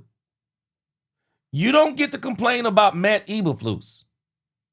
And then we get you who you want. He gets his staff, and we give you the players, and we don't expect a huge turnaround. We're not expecting top 10. We're not expecting top 10. But what I'm expecting and what the Cowboys should be expecting, top 20. Christian Parker should have the Cowboys at somewhere around 20. I would say 18 to 22 would be acceptable. It would be great for Christian Parker's first season. But 25 and below? Oh, heck no. Because that would be another year. That would be another year unless Dak Prescott and that offense, and I don't think Brian Schottenheimer calls plays good enough unless he goes back and redoes his plays and innovates his play calling. I don't think he calls plays good enough for the Cowboys to be at 25, 26, or 27, and they go to the playoffs and make a deep run. Now, he got to come in. He's got to at least try to get them to 18, between 18 and 22. 18 and 22, I think the Cowboys go to the playoffs. 18 to 22, I think they go. But 25 and below, Demetrius, it's just honest. It's just honest. I mean, that's kind of the expectations. You cannot not hit the ground running. You can't. Nisi, yeah, no offensive pick with those first two picks. No offense. None. Yeah, Demetrius, hey, Howie Roseman has proven that the cap is a mythology. Now, it's going to catch up with you every so often. Catches up with you every so often, so you got to know how to dump certain players, which I think the Philadelphia Eagles are going to do here this coming season. Derek said, Jimmy once said the key to getting good players is getting the right players. Yeah. Ron Hanna said, yeah, we can't mess these picks up. No, you can't mess these up. They got to hit. Oh, man, Rena Zanguini. Boy, you ain't playing. No Maurice Claiborne. Man. Queen, I got a strange feeling the Cowboys are going to make George Pickens their first order of business. Yeah, I don't think they're going to let that go. I don't think they're going to let this thing go deep into the training camp. I think they're going to get Pickens signed. Yeah, no more Claiborne. Yeah. Yeah, Ron Hennessy, I'm kind of in that range. I say he needs to be somewhere around 18 to 22. If he can get the Cowboys 18 to 22, they're going to go to the playoffs. They'll go to the playoffs. But I think the key is, I think the Cowboys got a coach that's got a very good mind at a young age. He seems to have a very good mind at a young age. So I think they got the coach. I think they have the coach. Now he's got to get a staff. And get a staff that kind of fits what he wants to do. And then it'll fall into the hands of Will McClay and Jerry and Steven. They got to get him the players. And I don't want to hear some of this stuff they've been talking about. Shotty got a vision for the players. No, I don't want no vision for the players we have. Yeah, the defensive line, okay, a vision. Overshown, okay, a vision. Savone and Bland, a vision. Everybody else, nah, bro, you got to go get us something else, man. I got to get us something else. I do. Bass said, I'm not looking for a middle-of-the-pack average team. No, I didn't say the team. I said the defense. I'm looking for drastic changes and real chances to compete in the postseason. Now, the reason why I'm giving him mid-pack, Bass, the reason why I'm giving him mid-pack, I'm going by the, and I made this kind of litmus test up on my own. I'm giving him the Brian Flores barometer. Because when I look at Brian Flores came to the Dolphins. Brian Flores went to the Vikings. And this is what I saw. I think he was 19 with the Dolphins or either 17. Got him to number 2 and number 3, somewhere in there. and got the Minnesota Vikings when he came. He started out at, I think, at 19 and got them to number 2 and then number 3. So I got to give him that first year. I got to give him that first year to kind of let him get used to calling plays. So if he's as good as they say he's going to be, I would expect probably mid-pack, similar to somewhere around what Brian Flores did. But I think that following year he should jump to, I would hope, top 7. But the Cowboys, and again, he may be mid-pack beginning of the season. He may move to the top of the pack by the end of the season. But I think this is all predicated upon they got to get him the players. They have got to get him the players. If they don't get Christian Parker the players, then I'm not blaming him. They got to get him the players. And I mean they got to get him some players. Not all this recycle stuff they did for Eberflus. Like we do every year. Now we have the opportunity to potentially get 2 in the first round. So everybody's going to be digging, doing the work, knowing the importance that those 2 picks will have on us, not only next year, but in the years to come. So just digging and excited about doing that and getting an opportunity to see what we can do with it. A couple Senior Bowl ones just for me is having a guy like Drew taking over the Senior Bowl who's been in the building before. Does that give you any sort of continuity there in learning kind of the way that they've set up this draft? No, I think Drew's done a great job in putting this together and doing it, and we've got some familiarity with him. I don't know if he'll do us any extra special favors, but maybe I'll call some of those in. But him being involved with us, knowing how we work, calling and getting input from us, is putting it together. So I'm excited for him for this opportunity, but. Hey, he better help us out a little bit. And what does this week mean to you, just to be able to get out here and get eyes on some of these prospects? This is the exciting part of the job because, we hear about these guys from different people, and now we get an opportunity to figure it out ourselves, figure out who they are, just start that process. So this is the exciting part, and that's what we do all the work for, putting grades on them, and then we get to find out who's ours come whenever the draft is. Good? Thanks, guys. Appreciate y'all. Yeah, I appreciate that from Will McClay. He kind of kept it pretty kosher. Didn't really say a whole lot. So he's not trying, I understand, he's not trying to reveal anything that the Cowboys are trying to do necessarily. But Cowboys got to hit the ground. They absolutely have got to hit the ground running with Christian Parker. And I think they will. And one of the reasons why I think the Cowboys will hit the ground running with Christian Parker. Let me tell you something that is absolutely crazy that I'm going to go out on a limb and say about Christian Parker. I don't think Brian Schottenheimer is going to have to be as hands-on with Christian Parker. I think Christian Parker has got a vision and a plan. And I think he's going to come in and execute it.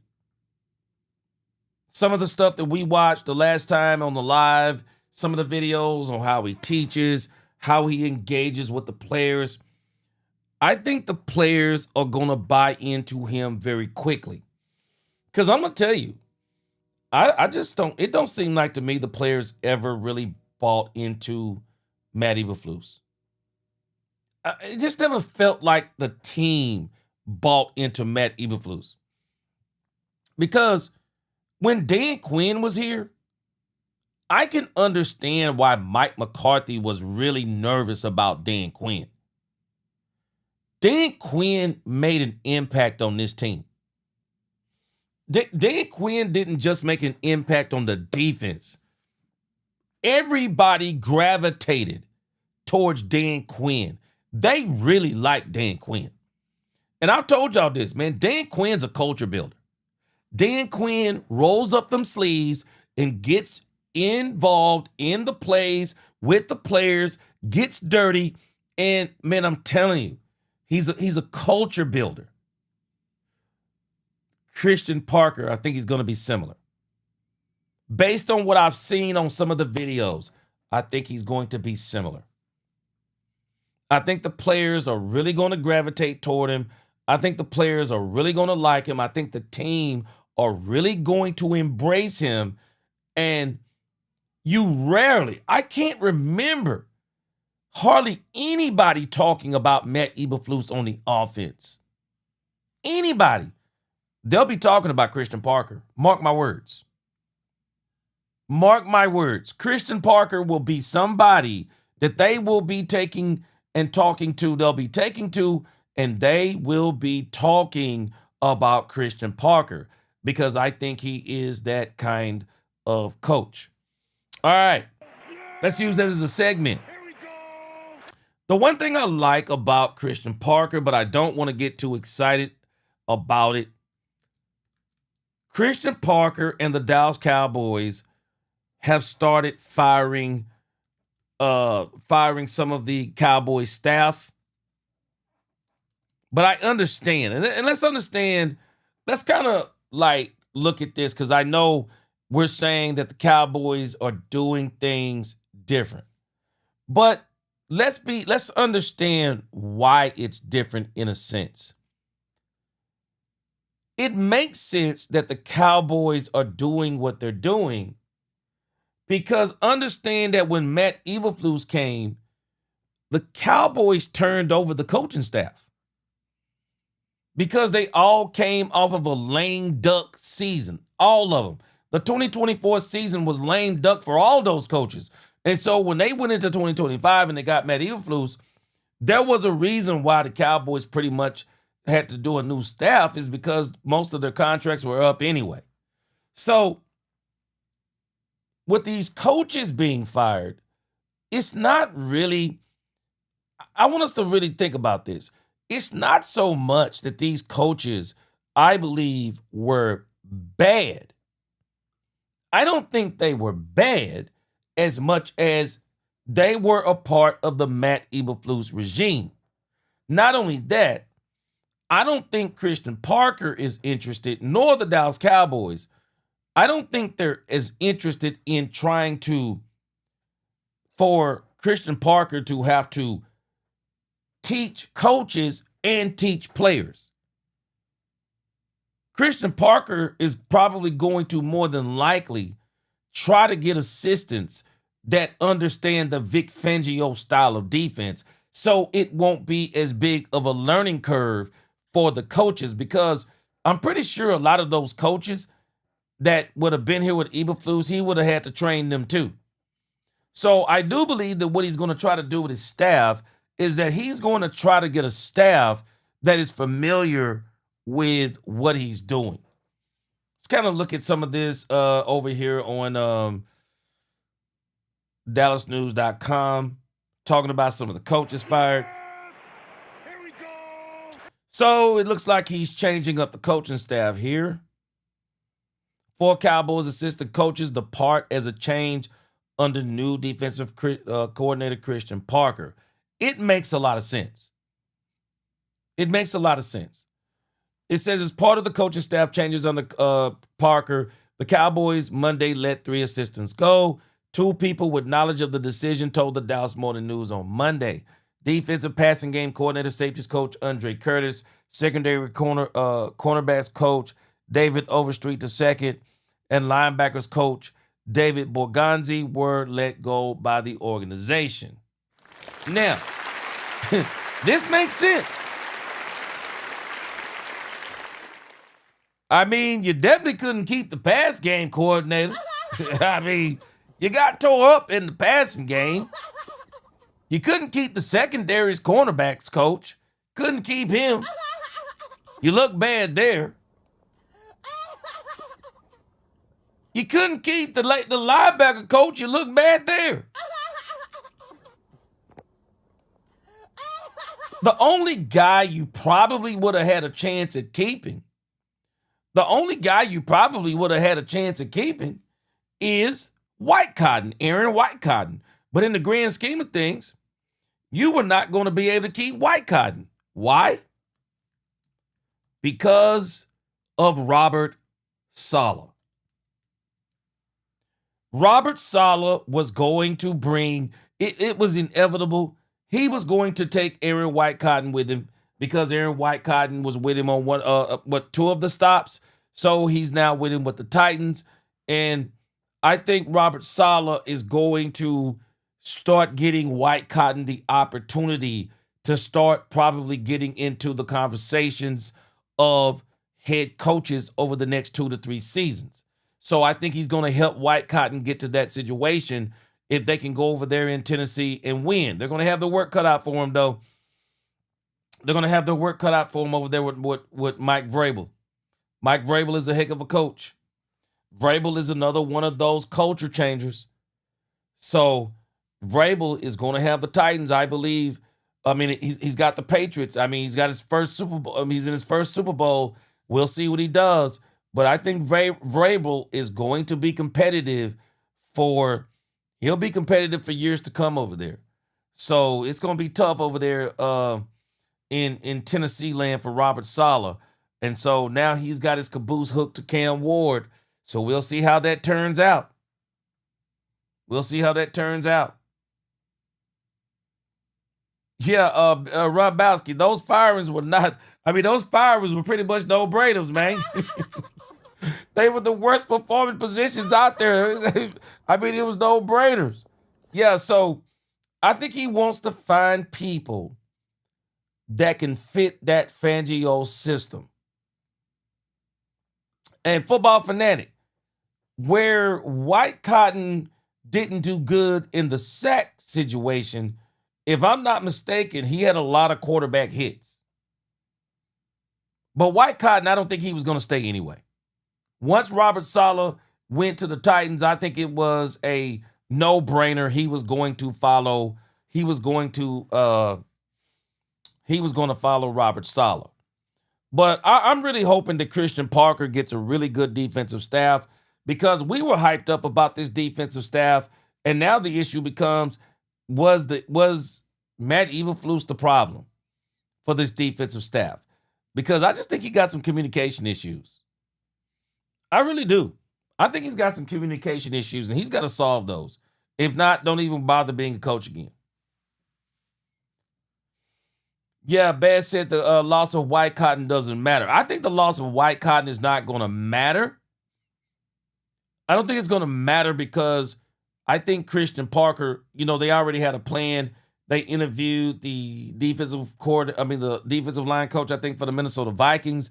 So I think he already kind of anticipated this. I think they're going to be good to go. Freddie says, Shador named to the Pro Bowl. Man, if anyone needs any more proof that the Pro Bowl has turned into a huge joke, there you have it. Freddie Morales, I did a video. I did a video about this on my other channel. But I think it was one of the smartest things the NFL did was put Shador Sanders in the Pro Bowl. Because we got to understand, the Pro Bowl for the NFL, it's not like the other major sports, basketball and baseball. And somebody let me know if soccer does their all-star games mid-season too. These leagues, their all-star games, they typically try to put something on the line to make those games kind of worth playing. But the NFL, the Pro Bowl is a joke. The Pro Bowl is a joke because it's a dinosaur in the NFL. And let's think about it. You can't play the Pro Bowl in the middle of the season in the NFL because the NFL season, unlike any other sport, man, the NFL is a gladiator sport. It's a full contact sport. It's a gladiator sport.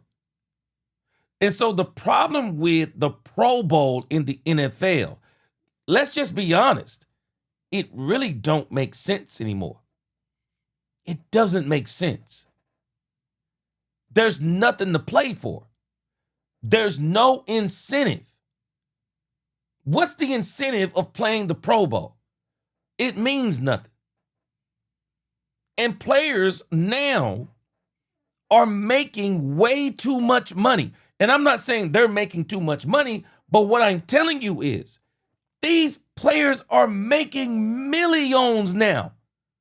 Multi-millions. They don't want to play in no Pro Bowl. They don't want to be out there full contact, wound up getting, what if you get hurt in the Pro Bowl? What if you tear an ACL in the Pro Bowl? an Achilles in the Pro Bowl.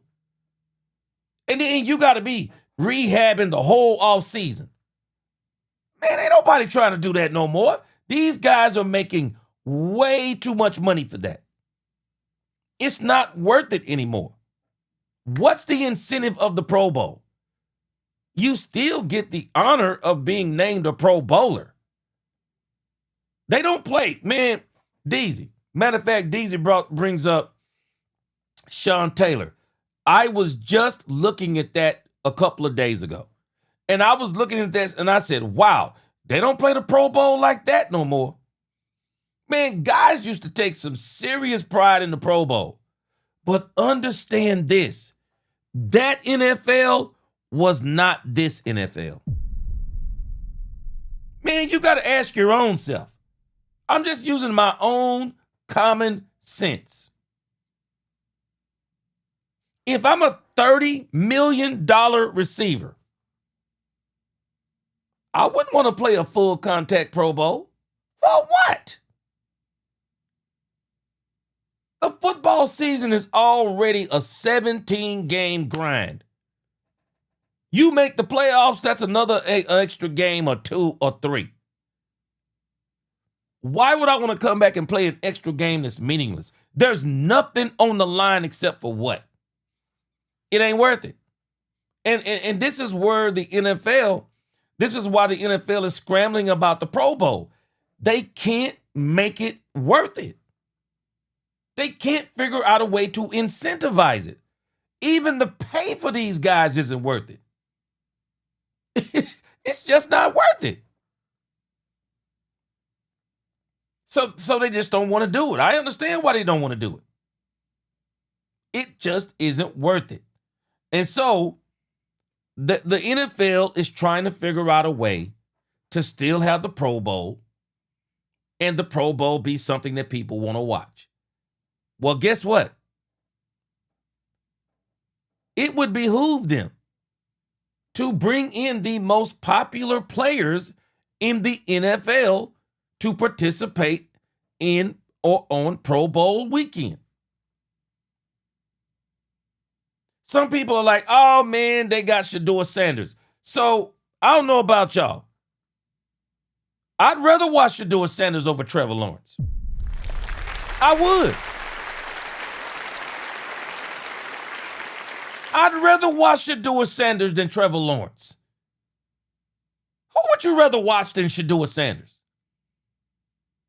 Joe Burrow was not going to be an alternate 4th or 5th down the line. Lamar Jackson was not going to be an alternate 5th, 6th, and 7th down the line. Those type of quarterbacks, they're not trying to be those honorary guys. So why not bring in a Shedeur Sanders? Why not? I'll be honest with you. I would rather Dak Prescott not play. I don't know if he's playing or not. I hadn't seen where he's not playing. I would rather Dak Prescott not play. Dak Prescott had a hamstring tore off the bone. Dak Prescott finished out the season healthy. Why in the world would I want Dak Prescott to go play in the doggone Pro Bowl, running around flag football? Flag football! Stop it. Stop it. And Lord forbid if the Pro Bowl was still full contact the way Sean Taylor. Man, I'm watching Sean Taylor out there playing the Pro Bowl, and I'm like, man, this dude had people scared out there. Man, I would never want the Pro Bowl in this day and age. Man, I would never want Dak Prescott playing in a Pro Bowl, in a full contact Pro Bowl that means nothing. So when you think about the Pro Bowl, they keep trying to figure out ways to get the viewers to watch it. And because it's not full contact anymore, a lot of us don't have any interest in it. So what they're trying to figure out how to do is get interest back in the Pro Bowl and it still not be a full contact sport. Shedeur Sanders, man, I don't know if y'all realize this or not. This guy has a huge following. Shedeur Sanders has an absolutely huge following. Top jersey seller in the NFL. very popular. And a lot of people are very sympathetic to Shedeur Sanders. And I know I am. Because I'm telling you now, Kevin Stefanski, in my estimation, Kevin Stefanski should never coach in this league again. Kevin Stefanski should never coach in this league again. Kevin Stefanski allegedly purposely, I'll put it like that. Kevin Stefanski purposely, allegedly sabotaged Shedeur Sanders. Him and Dylan Gabriel. Who would draft Dylan Gabriel over Shedeur Sanders? Insanity. Insanity. Giving Shedeur Sanders no first team reps, no second team reps. I mean, just pure insanity. Gave him the wrong wristband one game. Pulled him out of a game that he brought back from the gutter. And he could have won that game. He not only did it once, but he did it twice. When you think about what Shedeur Sanders had to work with and work through, I think he did pretty doggone good. 3-4 with the Browns. Defense is devastating. No weapons on offense. Jerry Jeudy. No offense, but Jerry Jeudy is a joke. Jerry Jeudy is a joke. If Jerry Jeudy is your number one receiver, come on, man. People hating on Shedeur Sanders, man, they gave that dude nothing to work with. Absolutely nothing to work with. I think Shedeur Sanders is going to be fine. I think he's going to be great. I think he's a great addition to the Pro Bowl. I absolutely do. And again, Freddie, appreciate bringing up the Pro Bowl. But if the league want to keep doing the Pro Bowl, they're going to have to figure out a way to get the popular guys there. They just got to figure out a way to get guys that are popular there. I mean, the NFL may even have to think about bringing back ex-players to the Pro Bowl if they just want it to be a fun weekend to where people will want to be there. The more celebrity they can bring, the more people will want to be there and the more they'll want to watch it. I'm just telling us. So I understand why he's there, but it's not Shedeur Sanders' fault. The Pro Bowl is not a joke because Shedeur Sanders got brought to the Pro Bowl. No, the Pro Bowl has been a joke because the Pro Bowl, again, has outlasted its worth. It's not worth anything no more. Man, you don't want to lose a multi-million-dollar player in the Pro Bowl. You sending your $60 million quarter. I don't want Dak Prescott playing in the Pro Bowl this year. I'm serious. I don't. I would rather them say, hey, Dak Prescott's not playing in the Pro Bowl this year. We're going to let Joe Milton play. I'd rather Joe Milton play in the Pro Bowl. Young quarterback trying to prove himself. Let him have some fun. Go out. I mean, I'm sorry. I just wouldn't want my quarterback. I wouldn't want a player today playing a full contact, especially with a guy like Sean Taylor, how he was playing in that doggone game. Man, go back and look this up on YouTube. Sean Taylor was out there murking folk, man. Murking folk. But again, we talked about it. White cotton is gone. No surprise. Robert Saleh, white cotton. I told y'all last week, this league is all about who you know. This league is all about who y'all know. Man, let me tell you something that I heard the other day. Somebody got to explain to me. And maybe y'all can help me, can talk me off this ledge. Maybe y'all can help me. Can y'all explain to me how Byron Leftwich wins a Super Bowl with Tom Brady? And Byron Leftwich, nobody's talking about Byron Leftwich as a head coach.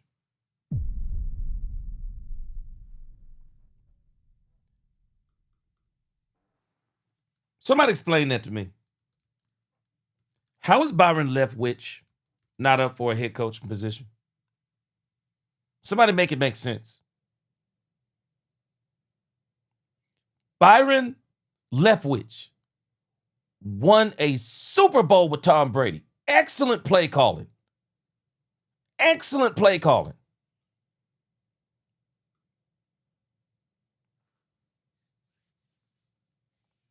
Nobody wants Byron Leftwich now. This is mind-blowing to me. I guess Byron Leftwich don't know the right people.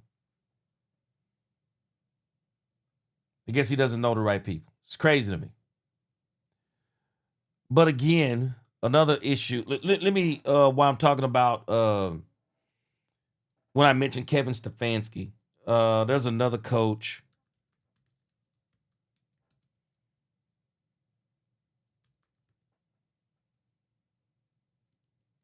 There's another coach that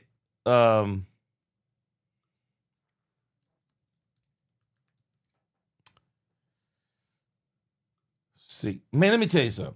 There's another coach, and I put Kevin Stefanski in this category, and then I'm gonna move on.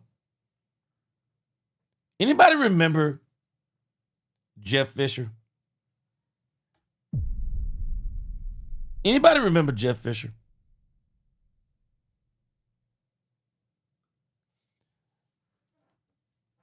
Jeff Fisher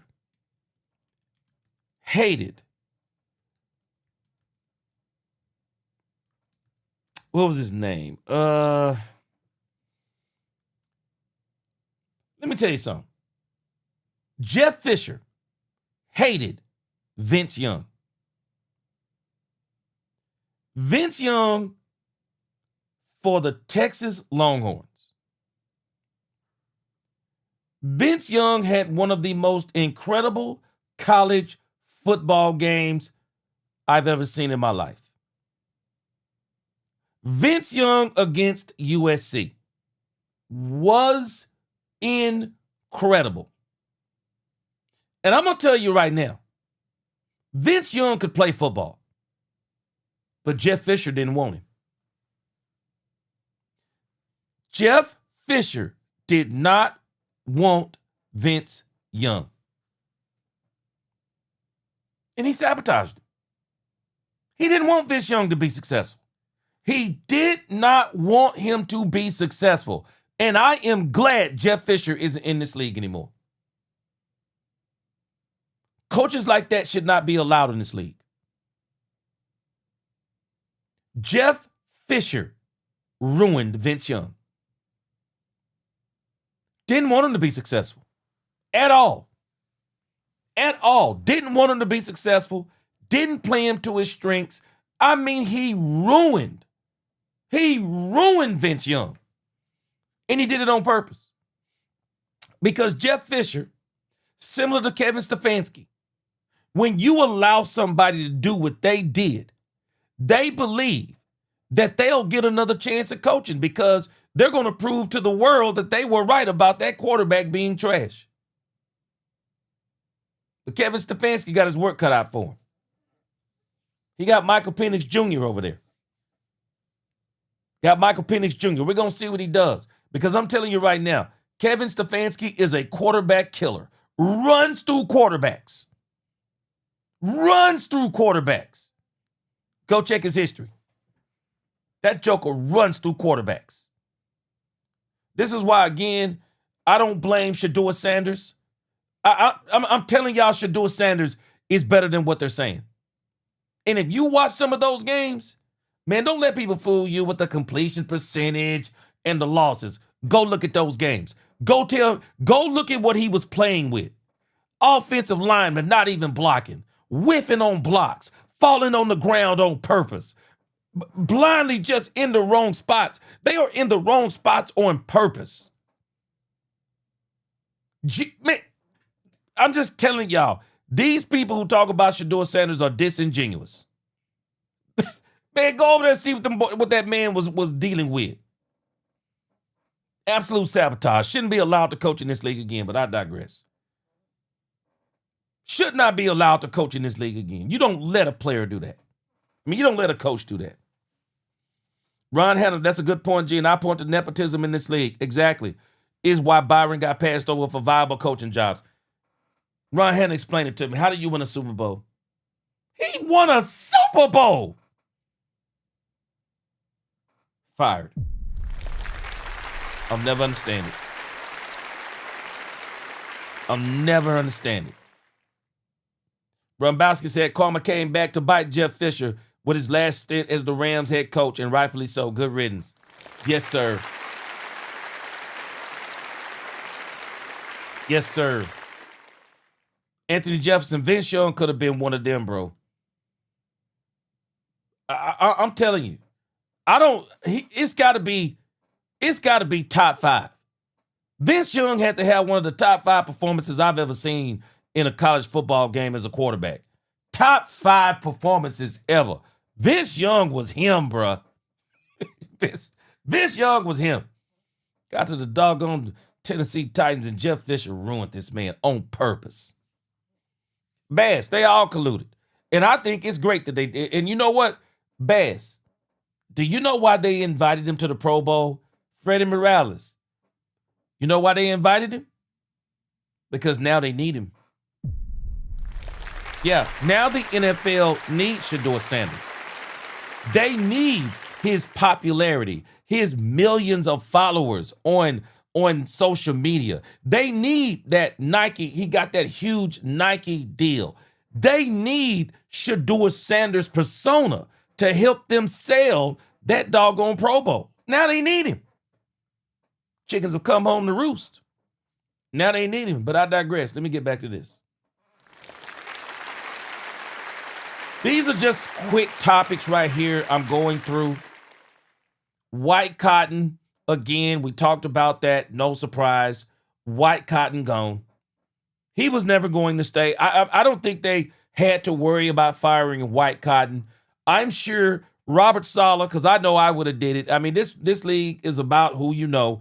If I'm Robert Saleh, man, I probably would have called up the moment I knew I was getting head coaching jobs. I'd have already been calling coaches who my homeboys. You can't stop me. You might can tell me I can't tamper, but you can't stop me from calling my homeboy. I'm pretty sure Robert Saleh had already called White Cotton and told him, hey, bro, I'm probably going to be getting a head coaching position. Wherever I go, you go, because I'm sure that's what these guys do. And again, this is a quick hit. Clayton Adams, no surprise. Even though Clayton Adams does not call plays, going to the Philadelphia Eagles would not have been a promotion. So the Cowboys denied the Philadelphia Eagles the right to interview Clayton Adams. I really do wonder, though, if Clayton Adams, I really wonder if Clayton Adams would have went for the job interview. I'd be very interested to know if he'd have went to the job interview if the Cowboys would have allowed it. I'd have been very interested to know if he would have done that, because I'm sure Clayton Adams is getting to the point that he probably wants to be a play caller eventually. Yeah, I'm sure he wants to be a play caller eventually. Danny Lakers, let's go. What up? He said he was generally considered a mediocre, not good coaching during his tenure, failing to produce a winning season or reach the playoffs in 5 years. Man, Danny, let me tell you something. I'll never understand why Jeff Fisher even got a second chance at coaching. I never thought he was good. I don't understand it. I don't understand it. Bass, I'm telling you right now, don't let the media gaslight you. I'm not even worried about the Cowboys signing George Pickens. Jerry has already said George Pickens isn't going anywhere. The Cowboys are going to sign George Pickens.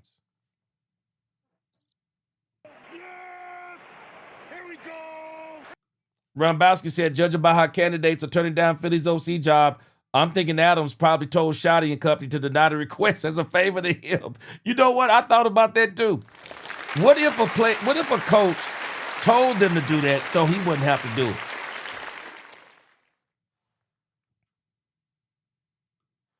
Aussie says Shotty should have let Adams call plays. Well, Aussie, that's not on Shotty, that's on Jerry. Jerry already said the only reason why Shotty is the coach is because he can call plays. That's what he said. Michael Smooth, what up? All right, so let's move on to this next quick segment.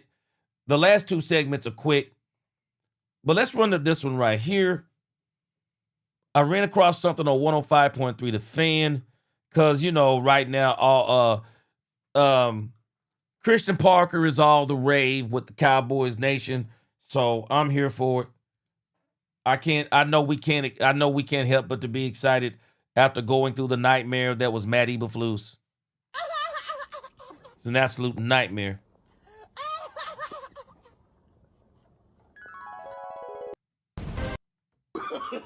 Oh, I can't use that laugh. I mean, we had to get through there. We had to get through. We definitely had to get through the Matt Eberflus thing. Boy, that was tough. The Matt Eberflus thing was tough. Oh, here. Cowboy fans, it was a nightmare. So I know why we're excited for Christian Parker. I know why we're excited. All right, so there is a video on 105.3 The Fan. There is a guy named Christian Parker. He is an ex-Eagle insider. Let's hear what he had to say about the Cowboys getting Christian Parker. Here, on Sean and RJ, the home of the Cowboys, he hit us up and said, yo, I got to talk about Christian Parker. Sidelines, NFC Championship. He's got to be out of here in 20 minutes for Dan Patrick. Whoa. He's the host of the Ross Tucker Football Podcast. The man, Ross Tucker, here on the DNMLC Hotline and on Fan Camp, Twitch, and Zoom. Good morning, brother. How are you? I'm doing great. Where are you guys? We're home. We're home. Where are you? So, I'm home, but I'm always home unless I'm doing a game. By the way, at least RJ is trying with that, Zoom background. Go Vols. Sean, yours is terrible. I mean, you have nothing on the wall behind you? Yeah. I'm showing off my house. I'm showing off the size of my house. I'm trying to do that. So, we all don't have NFL helmets of teams who cut us in the background, Ross. Whoa! Wow! But I have multiple experiences with Dallas ICE situations. Okay. He picks me up at the airport, and everything shut down. Around. All right, so that's the weather. Ross Tucker joining us here. That's the weather that Christian Parker brought with him. What are we getting here? That's why we brought you here ahead of Dan Patrick stealing you from us. What are we getting from Christian Parker? Somebody who everybody seems really, really excited about him coming into Dallas and taking over as coordinator here for the Cowboys. Well, it's interesting because calling the Eagles preseason game look terrible. They'll look terrible. But if they get him the players, it's all going to work out. It'll all work out if they get the players, because players can make an okay scheme look good. They got to get him the players. Bottom line, they get him the players, he going to ball. He's going to ball. No doubt about it. He's going to do his thing. And again, I can tell you now, true Cowboys fan, I haven't heard anybody say what you're saying. A lot of these Eagles content creators, a lot of the Eagles media, and you've even heard players have been speaking out on Christian Parker. No, they're saying that this dude is the real deal. They're saying he's the real deal. And again, I'm excited to see what he does. Young guy, not going to despise him because of his youth. A lot of people have been saying how great of a mind that he has. Very meticulous. I showed some videos of him already. He seems to be a great teacher, and he seems to get down and dirty with the players. I think he'll fit what they're doing. Till they're actually doing it. Both of those jobs. The great Ross Tucker, host of the Ross Tucker Football Podcast. You can check him out on social media at Ross Tucker NFL. It's here fine on on my Fan Camp, end, Twitch, and Zoom. but Why also can't it the kicked me off Eagles a couple hire times an as I'm offensive looking at it too. coordinator? They can. I'm so glad you just said this, okay? First of all, like half the teams, at least 5 or 6, Vrabel. So Mike Vrabel is a better head coach than he was a coordinator. It's kind of sink or swim. You really don't know till they're actually Here on the Fan Cam, Twitch, and Zoom, why can't the Eagles hire an offensive coordinator? They can. I'm so glad you just said this, okay? First of all, like half the teams, at least 5 or 6 teams still don't have an OC because at least 3 or 4 don't even have a head coach. That's number one. Number two, I just posted this on social media at Ross Tucker NFL because Eagles fans are going crazy and freaking out. A couple things. First of all, these guys that are pulling their name, withdrawing their name from the process, they weren't getting the job anyway. You know? The Eagles just wanted to talk to him. I mean, 95 to 98% of the time, when a guy. This dude is a straight Eagles fan. This dude know he capping, man. This dude know he's capping. Nobody wants that OC job. Guys, I'm telling y'all now. Nick Saban is somewhat being vindicated. Nick Saban gave up on him also. Man, Jalen Hurts has seriously regressed. He has seriously regressed. And y'all know this to be a fact.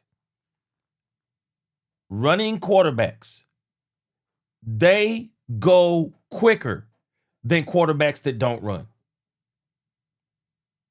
Running quarterbacks get out of a league way quicker than quarterbacks that don't run. It's not sustainable. A running quarterback is not sustainable. I don't care who you are. It's not sustainable. You're eventually going to take a hit. Your body wears down. And if you don't develop your passing game, you're done in this league in 10 years or less. You're done in this league 10 years or less. Cam Newton, anybody? You're done. Michael Vick didn't last as long as he should have. Didn't last as long as he should have. Go back and look at the quarterbacks that run the ball. They don't last as long as they should. Even Steve Young didn't last as long as he should have. Didn't have the longevity. Running is hard on your body. You better get them Super Bowls young. It's going to be hard to get them late. It's hard to get them late. And so I think this guy knows full well. Say anything bad about Jalen Hurts. He know he got to go back to Philly. I'm sure he don't want to say anything bad about him. Man, nobody want to coach. Man, you would think people would be lining up to be the OC of the doggone Eagles. Man, ain't nobody going out there for the Eagles, man. Guy withdraws his name from consideration for a job, it's because they knew they weren't going to get it. They wouldn't have interviewed for it in the first place if they didn't want it. But then they realized, I think the Eagles have interviewed at least 14 guys at this point. It might be as many as 17. I think those guys realize they're not hiring me. They're not hiring me because they want a guy with NFL experience. They're going to hire Charlie Weiss Jr. or Declan Doyle, Charlie Weiss Jr. from LSU or Declan Doyle from the Bears. Those guys know it. So their agent says to them, you know what you should do? Withdraw your name. Then it makes it sound like, you're not breaking up with me. I'm breaking up with you, like get ahead of it. So hold on a second, Ross Tucker. Hold on a second. I could see if he was talking about one coach doing this, multiple coaches have done this. Stop it. Multiple coaches, bro. Stop it. You mean to tell me that Mike McDaniel didn't want that job? Stop it, bro. Stop it. Mike McDaniel didn't want that job. If Mike McDaniel wanted to get a fast track back into the head coaching circle, he could have went and coached a team that everybody believes was pretty much there. Stop it. I'm not buying it. Boy, hey, Paul Lander. Paul Lander. People do not realize how great. RG3, you have to remind some of the young folks sometimes, Paul Lander. You see RG3 right now, you be like, oh, man, RG3 crazy. Shoot. Boy. Man, go back and check the tape on RG3 before he got injured. God. Boy, RG3 could have been one of them, man. RG3 could have been one of them. I believe, though, he was so afraid of the fact that they had the other quarterback. What's his name?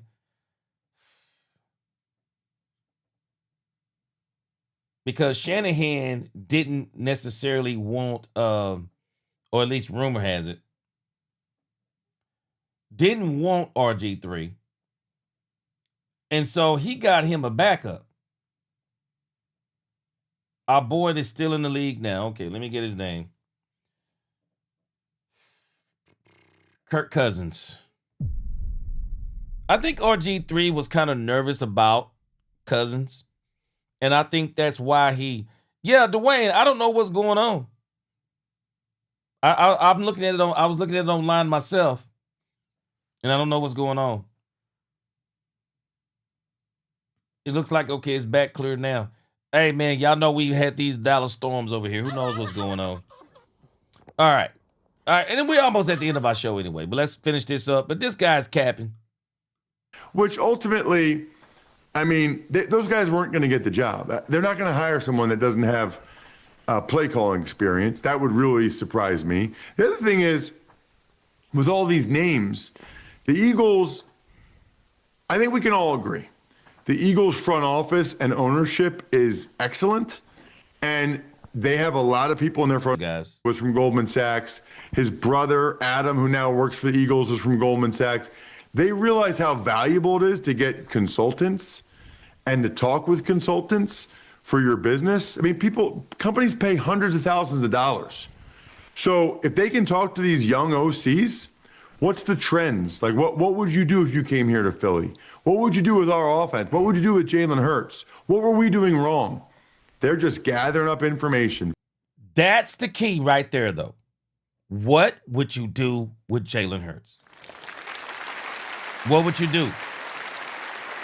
It's funny, everybody was talking about Kellen Moore. Shoot, they wish they had Kellen Moore now. For free. Totally for free. They're going to end up getting somebody. This dude is tripping, man. Boy, this is straight capology here.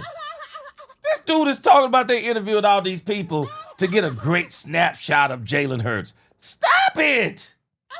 This is pure cap, man. And, look, maybe the guy they end up getting is great. Maybe he's not great. But they don't care about the guys they don't get. They only care about whoever they end up getting. So who is A.J. Brown going to be playing for next year if it's not whatever the 15th offensive coordinator interview is? Buffalo Bills? That's an excellent question. I'm very much 50-50 right now on what happens there. Buffalo Bills? It's significant financially if they move on from him. He's hard to replace. He was obviously a malcontent this past year. They don't like that. But some of the things he said about the passing game, there was some truth to it. So if they got... So wait a minute. So y'all listen to this guy talk in circles. He's saying that it's not true that there's nobody who wants to coach Jalen Hurts. Watch this. But then he comes right back around and admits some of the stuff that A.J. Brown said about the passing game is true. Well, how could it be true? We do know A.J. Brown in the grand scheme of things was not talking about the passing game. He was talking about the quarterback who's passing in the game. That's who A.J. Brown talking about. If they get like an awesome coordinator and they feel really good about it and A.J. feels really good about it, I don't think they will trade him. But if they don't think that that's going to work out, they would not be afraid to move on because they usually are pretty good. Carson Wentz and Hassan Reddick, and they're pretty good at getting rid of a guy sooner rather than later. You know, usually they get rid of a guy before everybody else is expecting them to. All right, I'm not just asking this because you're on. Mom, earmuffs, turn the radio on the Odyssey app. My front page, usually I'm giving my dad, who's 90, all the birthday love and these long essays of love, but I was like, I need my mom to get it this time, so I have been on the website twice, Ross. Walk me through how to give my mom the birthday gift in May at myfrontpage.com. Well, yeah, it's myfrontpagestory.com. You got to get it right. Myfrontpagestory.com. And I love All right. No more of the jaw jacking. Man, this guy here, I understand he's a homer too. He was straight caps, bro. He was straight caps up in this thing, man. Straight caps. All right. Let me make sure this isn't a problem on my end too. All right. So I want to talk a little bit about this AFC NFC championship game that we just saw. And I just want to talk about a couple things that happened. A couple things that happened. And then I'm going to move on to DeMarcus Lawrence, and then we're going to be done for the night. Appreciate y'all rocking with me. I want to go over here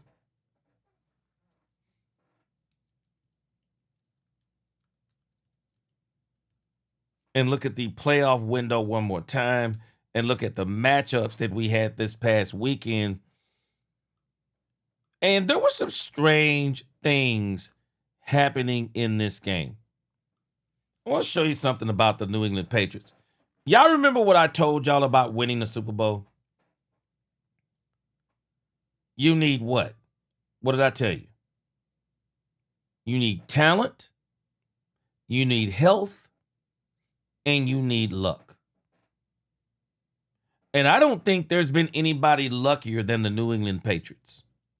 They have been the luckiest team in the league.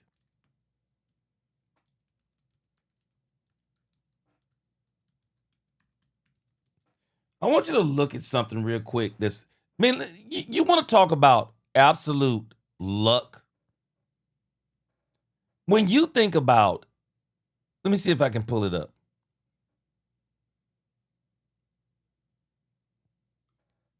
So people have already been talking about this.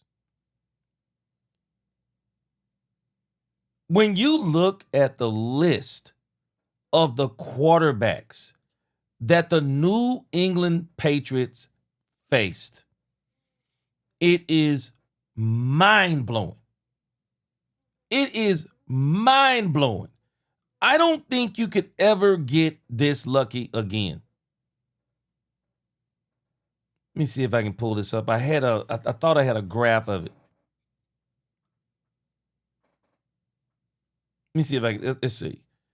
Quarterbacks the Patriots faced in 2026. Let me see if this is it. I want y'all to look at this list. Tell me this isn't crazy. This is the list of the quarterbacks that they faced this season. The Patriots played Geno Smith, Tua Tagovailoa, Aaron Rodgers, Dalton, and I'm not even sure. Yeah, I think they did face Josh Allen, Spencer Rattler, Cam Ward, Dylan Gabriel, Michael Penix Jr., Baker Mayfield, Justin Fields, Flacco, Browning, Dart, Jackson, Huntley, Brady Cook, Wilson, Quinn Ewers. This is in 2025 and 2026. It is insane when you have faced those quarterbacks. There's a reason why they won so many games. And there's a reason why they're in the Super Bowl. It's not saying that they're not good. They faced the Broncos. They faced the Broncos without Bo Nix. I think the Broncos beat them with Bo Nix. I just think they beat them with Bo Nix. I think they absolutely beat them. They faced C.J. Stroud. C.J. Stroud is having, man, this dude was already playing bad. Already playing bad. Played the overrated Herbert. I mean, it's just been, they got the trifecta. They had the health, they had the talent, and they got the luck. Easiest schedule in the NFL this year. Didn't face hardly any top-tier quarterbacks, maybe 3 times in the whole season. Who gets an AFC championship game with the starting quarterback from the opposing team hurt? This game was absolutely insane. Drake May didn't even throw for 100 yards in this game. If there is a game that proved that defense wins championships, it was the Broncos versus the Patriots. The Broncos couldn't overcome the 2 turnovers they made. They couldn't overcome the 2 turnovers that they made, and they couldn't overcome the when Sean Payton didn't go for the field goal and make the game 10-0 while the weather was good. I think the Broncos beat them if they don't make any mistakes, but they would have had to have a game that was mistake-free to win without Bo Nix, and they almost pulled it off. And I still say the fact that they fell for that bootleg, man, I was furious when the Patriots, was anybody else furious when the Patriots ran that bootleg? I was furious when the Patriots ran that bootleg. Because I'm like, how could the Broncos not be expecting something like that? It just seemed like you got to keep somebody back there on the back end. Because I'm telling y'all now, if you've never watched Mike Vrabel will do some things in games that'll make your head spin. Mike Vrabel is a very strategic guy. You got to be on your toes at all times with Mike Vrabel. Rombowski said, Sean Payton, never changed, bud. 4th and 1 and pass on the field goal to go up 10-0, your backup quarterback, who then fumbles and the weather changes. Rombowski. Can you be any dumber than Dumb and Dumber? Can you be any dumber than Dumb and Dumber, Rombowski? You just said it perfectly. You got the backup plan. You got a chance to go up 10-0. Your defense is doing a number on Drake May. I don't think Drake May could have got him another score. That field goal was cool. I don't think he gets him another score. If they go up 10-7, they win the game. You don't do that to that defense, man. You do not do that to that defense. It don't make sense to me. KH, hey man, don't get me putting on my foil hat. Do not get me putting on my foil hat, because I'm telling you something stinks about Bo Nix going out for the Denver Broncos. It absolutely stinks. But looking at the NFC, this is why I say I don't want to disregard Dak Prescott. Because the Cowboys are going to need a quarterback of Dak Prescott's caliber. Because when you look at what was in this playoffs, the Rams and the Panthers was a 34-31 game. The Bears and the Packers were a 31-27 game. The Seahawks and the Rams was a 31-27 game. The Seahawks and the 49ers were a 41-6 game. You would have needed a Dak Prescott this year. You would have needed a defense and Dak Prescott, because as good as the Seahawks defense is, the Rams should have beat them. They had their opportunities. They should have beat them. And I still say the refs missed a terrible face mask call. The Rams could have beat the number 1 defense in football. You do need a quarterback of Dak Prescott's caliber, in particular in the NFL. The NFC. Because when you look at this batch of quarterbacks, let's think about this batch of quarterbacks. Rodgers on the back 9 of his career, probably on hole 18. C.J. Stroud has not played well since his rookie season. Trevor Lawrence has not played well. This was his first season playing well. Josh Allen is a turnover machine. Herbert is overrated. Drake May is second season. When you look at the quarterbacks, let's not forget Bo Nix. When you look at the quarterbacks in the AFC, you could win the AFC without a great quarterback. You could win. You can steal. I still say you can win the NFC. The AFC without great quarterback play. You're not winning the NFC without a great quarterback. You're not winning the NFC without a great quarterback. The weakest quarterbacks in this whole game in the NFC, and this is why I say you don't need Dak Prescott's talent to go to the Super Bowl, but I think you need it in the NFC. Because Sam Darnold, man, we gotta stop hating on Sam Darnold. Sam Darnold this dude has balled for 2 straight seasons. And now that he's got a defense, man, I'm not gonna lie. Sam Darnold made some throws against the Rams that made me go, whoa. Sam Darnold has played his butt off. Sam Darnold. There's not a quarterback in the AFC better than him in the playoffs that was in the playoffs this year other than Josh Allen. And some people might even take him over Josh Allen this year. I'm just telling you. Bryce Young, not really a great quarterback, but let's go to the rest of them. Rams.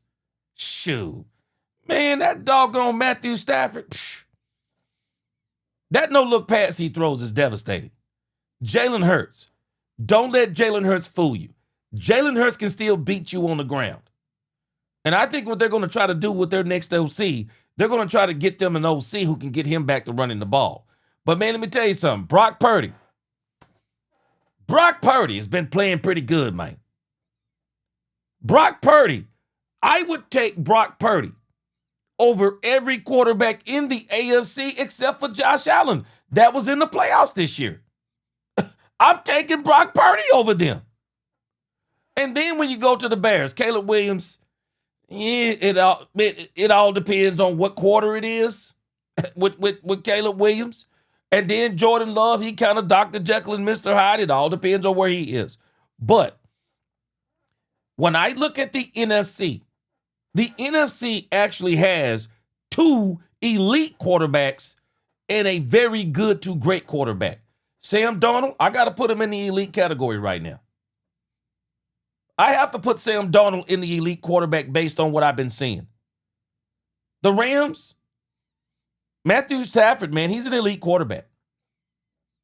There isn't a quarterback in the AFC in the talent level of Sam Darnold and Matthew Stafford other than Josh Allen. And I would take both of them over Josh Allen.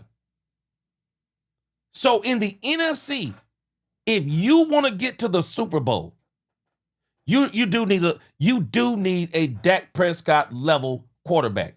And another reason you do, Jaden Daniels, don't sleep on him. Jaden Daniels is good. Jaden Daniels is a very good quarterback.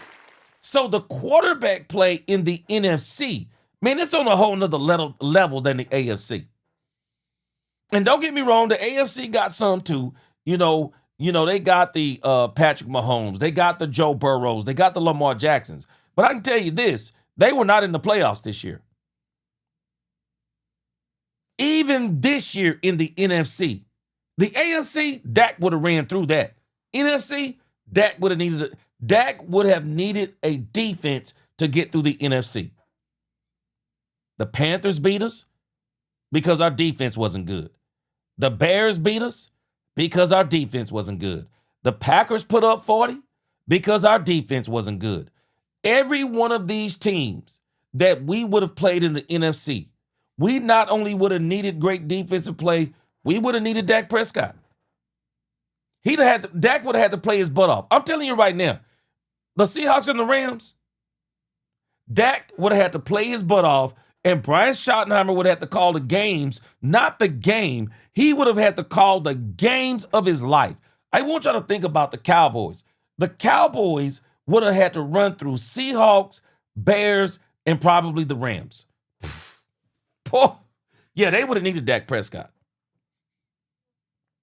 And so the one thing about the NFC that it taught me again, you're going to have Dak Prescott and a defense. You're going to have Dak Prescott in a defense because it's crazy to me that the Rams scored 27 points on the Seahawks and should have scored more. Seahawks #1 defense in football. Should have scored more. Absolutely should have scored more. And could have scored more. Could have scored more on the #1 defense. No, you need a defense and a great offense in the AFC. NFC, your defense could probably pull it. I mean, the AFC, your defense could probably pull it off because the Broncos almost did it with Jarrett Stidham, who hadn't even played in 2 years. NFC, shoot. And let me tell you something. If Jarrett Stidham would have been on any playoff team in the NFC, they get the doors blew off of them. They get the doors blew off them, man. Jarrett Stidham couldn't have stepped on the field for an NFC team, and they would have scored. Man, you think the 49ers got beat 41-6? Man, it'd have been a negative score for the team that Jarrett Stidham would have been on. They'd have took points away from him. It'd have been so bad. It'd have been 41-6. Jarrett Stidham couldn't have stepped on the field for not one of the NFC teams. NFC, you're going to need you're going to need a quarterback the level of Dak Prescott to be able to win, even with a defense. Even with a defense, you're going to need Dak Prescott with a defense in the NFC. They're too good. They're too good offensively and defensively. They're too good. Even when you look at the Bears, Ben Johnson is too good of a play caller. Too good of a play caller. Oh, let's see here. I got some moderators out there that can block, that can shut down True Cowboys fan. What's going on? Y'all said True Cowboys fan acting a fool up in here, huh? Hold on a second. All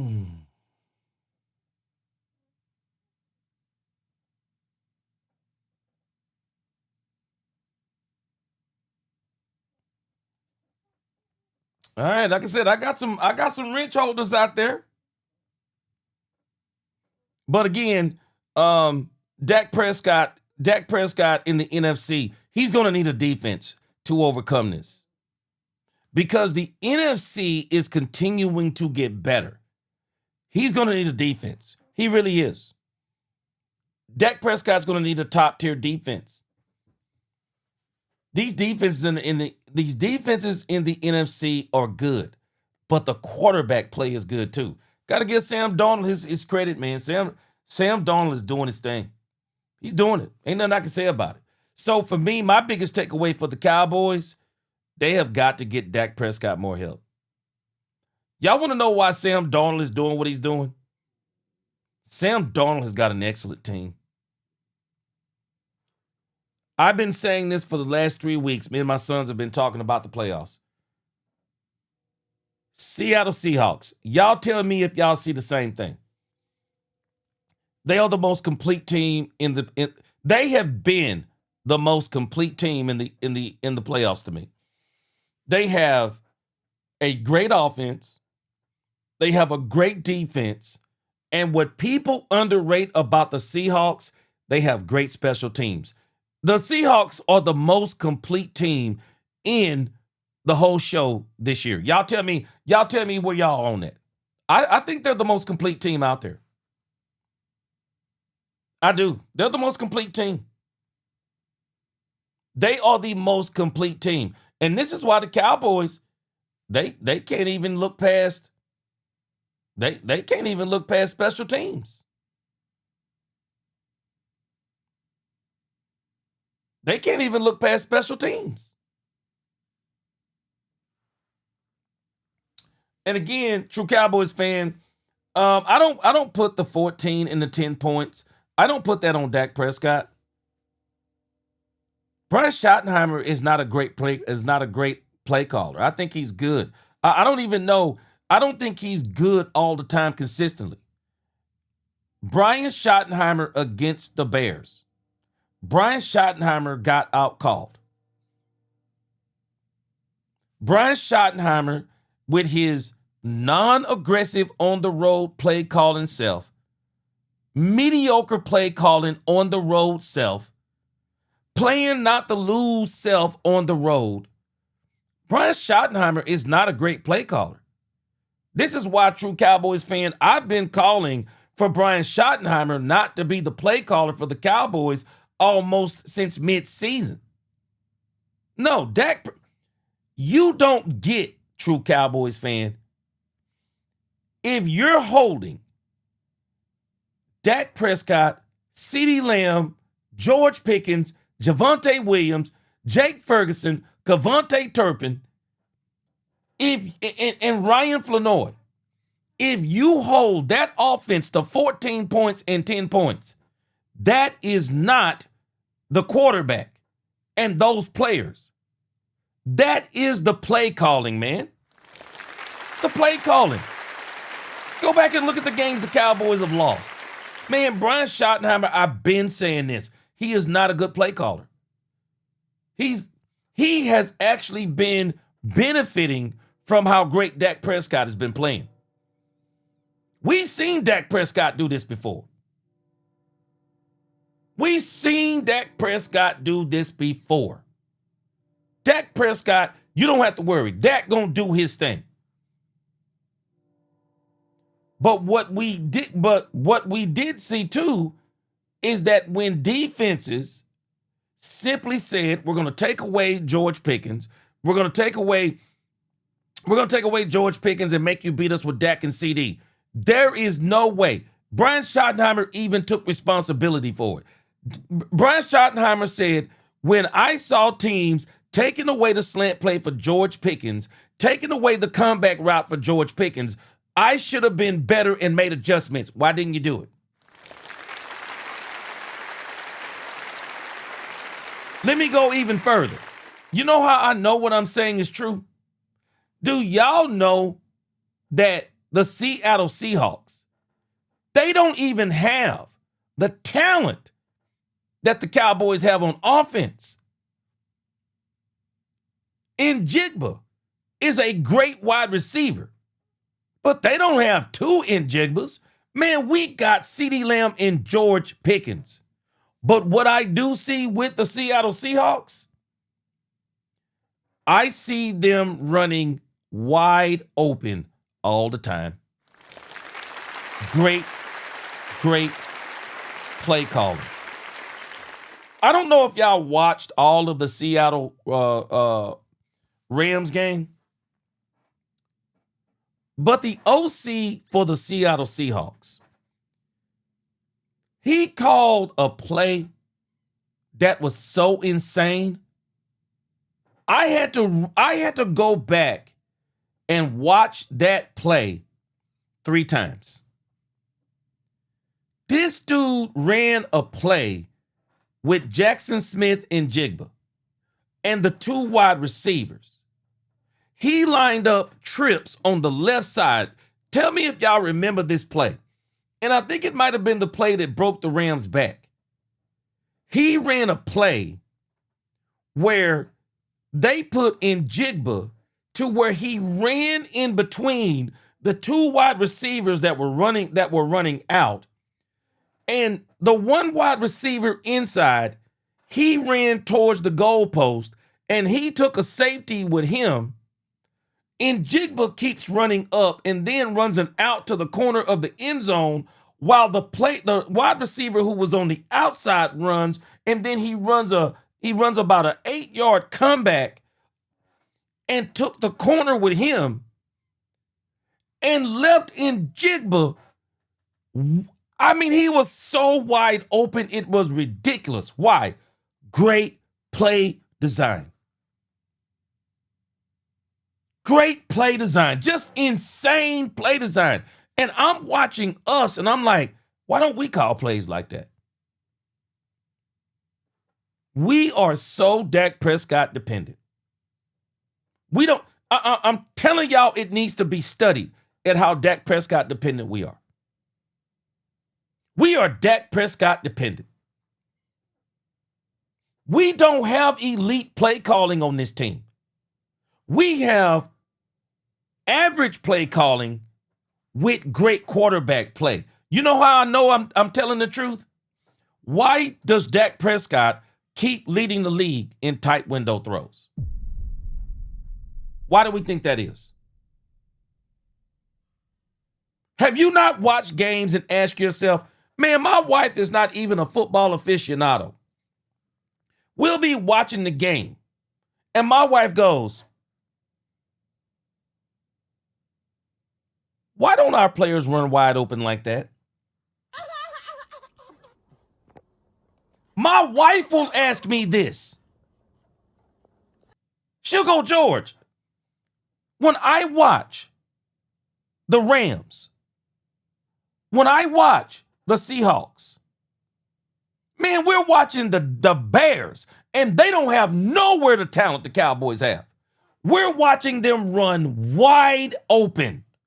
We're watching them scheme their wide receivers wide open, scheme their tight ends wide open. The quarterbacks are making just simple throws look incredible. Why? They're better play callers. They're better play callers than us. I believe Brian Schottenheimer would be a better coach if he was a sideline general and they had somebody else calling the plays. And I'm not talking about just anybody. The Cowboys need a play caller like a Mike McDaniel. I mean, they need a master play caller. Because if you watch the Rams, if you watch the Seahawks, if you watch the Bears, one of the things you see with those three teams, man, you are watching master play calling. Kyle Shanahan, too. You are watching master play calling. And this is one of the reasons why the Cowboys also wanted Christian Parker. They wanted somebody who could have success against those types of teams. Because I'm telling you, man, those coordinators are master play callers. Man, I'm telling you, I hope the Seahawks, I'm just telling y'all now, I hope the Seattle Seahawks coach get a head coaching position. I want him to get a head coaching position. I hope it's with the Raiders. Because that dude is a master play caller. Man, you mess around and get in the playoffs against him, you're going to have your hands full. CB4L, you know who ran off Kellen Moore? Mike McCarthy. Mike McCarthy ran him off. Yep. He ran him off. Let me read out some of y'all comments. Then we're going to go to the Marcus Lawrence. We're going to go to the Marcus Lawrence. All right. CB4L, offense is fool's goal. It's not just defense. CB4L, offense scores points and defense wins championships. Bottom line. Larry Golden said, I've said it before, Stevie Wonder can see what Schottenheimer is. It's what Schottenheimer's going to do next. He's boring, predictable, and that his good attributes, its process does not work. I think he would be better as a sideline coach. Oh my gosh, Jose, boy, you better stop playing. Ben Johnson with this offense would have been insane. Boy, man, I'm telling you right now, Ben Johnson would be going to the Hall of Fame with this defense, boy. Jeremy Betts, he said the play calling is excellent to get those guys, particularly Jackson Smith and Jigba, running wide open. Jeremy, I don't know if you remember this play, man. You got to go back and watch this play. I didn't even explain it the way how excellent this play is. But they schemed in Jigba to where he's running. In Jigba I don't even think he necessarily needs to be schemed wide open. But this dude, they schemed even him wide open, bro. Just great play calling. Quentin Warner said, I don't understand why this slimy butt fan in your chat will say Dak is just not good enough to win a divisional game when we know your D was ranked 32. He said, man, SYBAU, I think we know what that means. Sorry, G. Hey, man. Quentin, I'm telling you, No, Dak is more than good enough. No, Dak is more than good enough. Because I'm not taking Sam Darnold over Dak Prescott. No, he's more than good enough. Need a defense. They need a defense. And you're going to need it in the NFC because I'm telling you, we got some great play callers, man, in this joint. Seahawks, Rams, 49ers, and the Bears. Boy, we got some great play callers, man. Angel said it's excessively negativity that gets blocked, actually, not opposing opinions. We all disagree at times. That's fine and healthy. It's the constant rant that's just unacceptable. Yeah. Rombowski said I'd hire Mike McDaniel just to see the rest of the Cowboys coaching staff switch to capri jogging pants on the sidelines. Demetrius said, gee, wasn't John Elway 38 years old when he won his first Super Bowl? No doubt about it. There are people who on here who understand absolutely nothing about any sport and have so much to say. Demetrius, I believe Dak is going to get him one. Dak is hitting that cerebral stage. He's going to get him one. They just got to get him a defense. KH, boy, you always have me laughing when you say Jughead Jerry. Yeah, but this team is very Dak dependent. We got to get this team to be more team dependent. And we got to get it a defense. Yeah, we got to get a defense. Hey, Sue said this organization got us Romo and Dak. Great job. Now we get two corners, Dean and Blankenship, and we're in the playoffs. Yeah, they got to hit on defense, man. They do. Jeremy Best, you know what? This has been one of the biggest shockers to me. The play calling is predictable like McCarthy, and it needs to be fixed to help Dak out from all those hard throws he has to attempt to complete. Jeremy, I really thought Brian was going to be better than this. Maybe he'll be better the second season. We'll see. All right. Here we go. It is time for the DeMarcus Lawrence take. It is time for the DeMarcus Lawrence take as we finish tonight's show. I am not giving DeMarcus Lawrence all this grace and leeway and carte blanche to just run over and dog the Dallas Cowboys.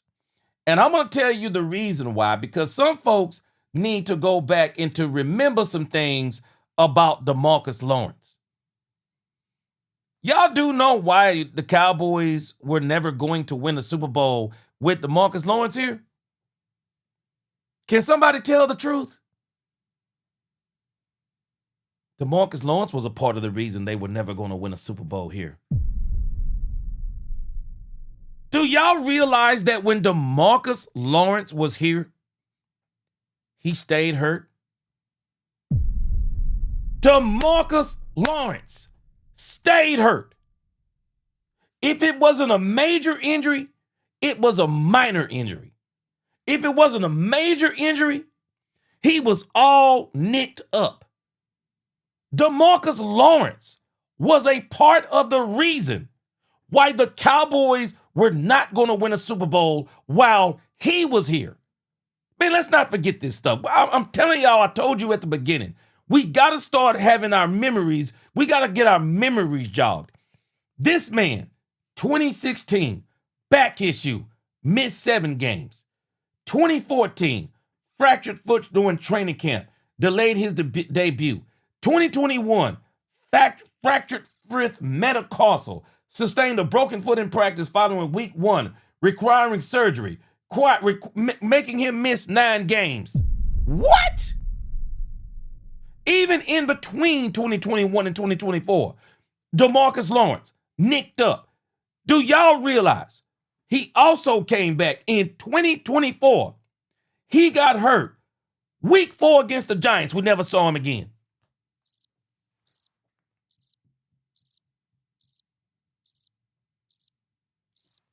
I'm all for DeMarcus Lawrence going to a Super Bowl. But what I'm not going to let you do is act like that you were a top player on this team and you were giving maximum effort and you were healthy all the time and you were making big plays on this defense consistently. How can you make big plays consistently and you were not on the field? Y'all do know your best ability is availability. Your best ability is availability. And I will not forget in 2023, when the Cowboys got ran out of the playoffs, they going to ask DeMarcus Lawrence, why did y'all get ran out of the playoffs? We were tired. And you know what's so crazy? I don't think he was talking physically tired. I think he was talking mentally tired. And a lot of players came out and spoke out against what DeMarcus Lawrence said. DeMarcus Lawrence, you're a part of the reason the Cowboys were never going to win a Super Bowl.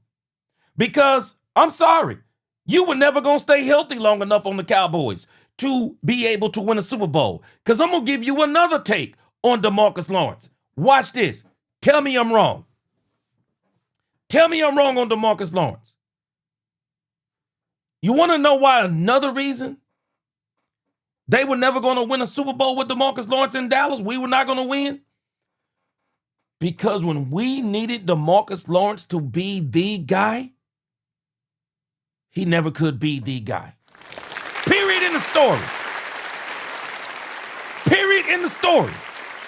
When we needed him to be the guy, he couldn't be the guy. He couldn't even take the fact that Michael Parsons was a better pass rusher than him.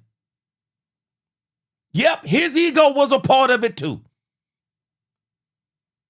DeMarcus Lawrence is a part of the reason why we were never going to win a Super Bowl in Dallas with DeMarcus Lawrence. He couldn't stay on the field. He didn't have the mentality. And when we needed him to be the man, he couldn't be the man. You want to know why he's successful in Seattle? You want to know why he's successful in Seattle? Demetrius Noah. You want to know why he was perfectly healed once he left the Dallas Cowboys? Because, hey, Demetrius, watch this. I said it last season. When DeMarcus Lawrence got hurt in week 4, I said it. And Nisi and those who've been following me will tell you I said it. He will not hit the field for the Cowboys again in 2024. And he didn't hit the field again. And so when you can beat the Cowboys, do y'all know DeMarcus Lawrence beat us for millions in 2024? Millions. He got healthy on the Cowboys' dime. He got 100% healthy on the Cowboys' dime. We didn't even get him for 4 games. I got a strange feeling. I'm going to go out on a limb. DeMarcus Lawrence could have came back and played for the Cowboys in 2024. He didn't want to. He didn't want to play for the Cowboys in 2024. But you want to know why he's doing better with the Seattle Seahawks? Oh, I got another point y'all not going to like. You want to know why he's doing so well with the Seattle Seahawks? Do you remember what I told you just a minute ago? When we needed DeMarcus Lawrence to be the man, he couldn't be the man. When they were double teaming Michael Parsons, we couldn't depend on him consistently to be that next big playmaker. We couldn't get him to do it. You ready for this part? You want to know why he's succeeding with the Seattle Seahawks? Because they don't need him to be the man. They don't need him to be the man. The defense is it is loaded with great players. Great defensive scheme. Great defensive players. Defensive line. Linebackers. Back end. He extra. He ought to be eaten.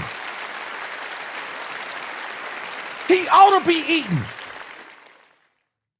He extra. The same reason. Michael Parsons, he was eating with the Cowboys when we didn't have a good defense. Michael Parsons. You want to know why Michael Parsons was really going to eat with the Green Bay Packers? Michael Parsons, I'm going to give him his flowers. He was on a historical pace for the Green Bay Packers. Why? Because they didn't need him to be the man. They already had a great defense. They just needed him to come in and do what he do. And Michael was eating off of it. DeMarcus Lawrence, that's why he eating too. I'm not buying it. I don't give a doggone what nobody talking about. Of course you gonna do what you're doing in Seattle. You're not the man over there, bro. DeMarcus Lawrence not the man over there. I'm happy for DeMarcus Lawrence. But let's pump the brakes on DeMarcus Lawrence. He's a role player. He's a role player on a great defense. That's what he is. But when he was here, we needed him to be the man. And he couldn't be the man. I'm not buying DeMarcus Lawrence. Two things can be true. I'm happy for DeMarcus Lawrence to get a Super Bowl. But what I'm not going to do is ride that bandwagon so much like DeMarcus Lawrence. It wasn't that he wasn't a part of the reason why the Cowboys couldn't win. He was a part of the reason. Paying you millions of dollars, and we can't even depend we can't even depend on you to be on the field. Every single season. Tell me I'm lying. We didn't know if we were going to get DeMarcus Lawrence for 17 games or 7 games. We didn't know. Even in the seasons when DeMarcus Lawrence didn't have major injuries, he still was nicked up and would be out of games. Man, DeMarcus, I'm not buying this mess on DeMarcus Lawrence. He's being successful in Seattle because he's not the man. He got dogs all around him. He got dogs everywhere, man. When you got dogs everywhere, man, you ought to be eating. You ought to be eating when you got dogs all around you. Shoot. I'm not buying it. I'm not buying it. True Cowboys fan. That's what he was. He was a run stopper. But that's not what we paid him for. You exactly right. We didn't pay him to be a run stopper. That was our consolation prize for DeMarcus Lawrence. Well, we're paying him like a high-paid pass rusher, but he can't get there. Well, at least he can stop the run. I'm not buying DeMarcus Lawrence. I'm happy for him. Don't get me wrong. I'm happy for him. But I am not going to be out here like these other people singing his praises. Yeah, he was right. Man, DeMarcus Lawrence wasn't right about nothing. Not in the way he's saying he was right and people were saying he was right. No, I'm going to tell you where he was right. No, we were not going to win a Super Bowl with him here. We were not going to win one with him here because we couldn't depend on him to be on the doggone field. I'm not buying DeMarcus Lawrence nonsense. I'm not buying DeMarcus Lawrence. I'm not buying that nonsense. I'm happy for you, bro. But don't walk out the door and now you got a bigger gang with you and now you want to come back like we was the one holding you back. No, you was holding us back too. Sure, I'm not listening. I'm not listening to it. Like we were holding him back. No, bro, you was holding us back. 4 games in 2024, 7 games in 2021. Man, miss me. We didn't know what we was getting. Man, we didn't know what we were getting with DeMarcus Lawrence the last 3 seasons. Shoot. Let's not act like that the Cowboys let go of DeMarcus Lawrence and he was at the top of his game. Man, everybody wanted the Cowboys. Pretty much everybody wanted the Cowboys to let go of DeMarcus Lawrence. Man, I didn't see nobody hardly boo-hooing when the Cowboys let go of DeMarcus Lawrence. Man, I'm not buying it. I'm not buying it. And as far as Jerry Jones over the last 30 years, I'm sorry. DeMarcus Lawrence, I'm sorry, but I think the Cowboys overpaid DeMarcus Lawrence. Absolutely. He's one of these players. He fits in that category. Cowboys always overpaying injured players. DeMarcus Lawrence, anybody? But then he goes to another team. He don't have to be the man. And now he's thriving. Not buying it. I am not buying DeMarcus Lawrence nonsense. Nisa said, wait, G, I thought you were going to give D-Law your Jalen Hurts treatment. Nah, I'm giving him the business. I'm giving him the business. I can't, Nisa. Too many people. Every opportunity they get, they want to hate on the Cowboys.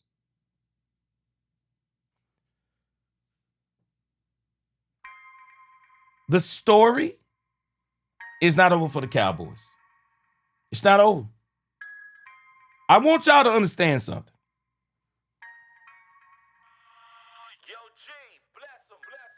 This is not the Brian Schottenheimer era. This is the Dak Prescott era. And we have got to get the Super Bowl in the Dak Prescott era. And I don't think this is over for the Cowboys. I don't. The Cowboys are finally doing some things right. They still made some mishaps last season, but they also did some good things last season. Those good things the Cowboys did are going to pay dividends this year. They're going to pay dividends. We got the start of a championship level team. You got two great defensive tackles, a good defensive tackle, a good edge rusher. Let's see what he does this year. Another good edge rusher in Jadeveon Clowney, a good edge rusher in James Houston. I want to see what Ezra Raku and Jadeveon Clowney look like 2 years into this defense, and now also with Christian Parker. Now we got Christian Parker, somebody that's going to help us on the back end. We've been had problems with our defensive backs, safeties, and cornerbacks for the last few seasons. This is why they hired Christian Parker. I believe Christian Parker is going to fix that. I believe the Joneses. I'm sorry, I just don't believe the Cowboys are going to mess up 12-20. I don't believe they're going to mess it up. I believe they're going to get Christian Parker the players. They're going to get him his cornerback. They're going to get him his edge rusher. They're going to get him his linebacker, and they're going to get him his safety. And that's not even counting the depth pieces they're going to get him. The Cowboys defense will be better next year by default because you can't get worse than Matt Eberflus. I don't think you can get worse than Matt Eberflus. It's the worst defense in history. I just don't think it's going to get worse. Christian Parker is going to light a fire under these guys. They're going to be better by default. I don't know how much better. They're going to be better by default. But I think once he gets his wheels up under him, I think by the time we hit the end of the season, we're going to be in championship mode. I'm not backing down on 2026. Because I'm telling y'all right now, Jerry ain't putting in his mind a 2-year window for his defensive coordinator. No. Jerry wants this defensive coordinator to hit the ground running, and he's putting Brian Schottenheimer on notice. He won't be last in the league this year. He gonna be somewhere around mid-pack. And I'm telling you, that's Jerry's expectations. He's expecting no less than 19-22. I guarantee you. And I'm telling you right now, 19-22, it will get them in the playoffs. It will get them in the playoffs. And it will get them more than 7 wins. Y'all watch what I tell you. Before we start running around here blowing the horn, beep, DeMarcus Lawrence is in the Jeep. DeMarcus Lawrence was right all along. Can we let the Dak Prescott era finish? Because what if the Cowboys get theirs next year or in 2027? Was DeMarcus Lawrence right then? Tell me, was he right? Tell me, was he right? See, we keep acting like the story is over, and the story isn't over yet. Story isn't over yet. Until the Dak Prescott era is done, it ain't done. So let's see what they do. Let's see what they do. I'm confident in what Jerry is doing here lately. Last 30 years, it's on you, Jerry. Last year, I'm sorry. They tried, and they tried hard. I think one of the things that messed them up, I still say, they traded Michael Parsons too late. Not a problem with trading Michael, they just traded him too late. If they'd have traded him before the draft, I believe they get a king's ransom for him, and I believe the Cowboys would have been better, even with as bad as Matt Eberflus was. But I think they made the right move. They got them the DC I think they need. They're going to get in the players. They're going to get in the staff. And I do believe the Cowboys, they're going to get it. They will get a Super Bowl in the Dak Prescott era. You watch what I tell you. They're going to get it. I won't be shocked if they get it next year. They're going to get it. I will not be surprised if the Cowboys make the biggest turnaround in the NFL next season. The biggest turnaround in the NFL. You got a top 3 quarterback, top 3 wide receiver duo.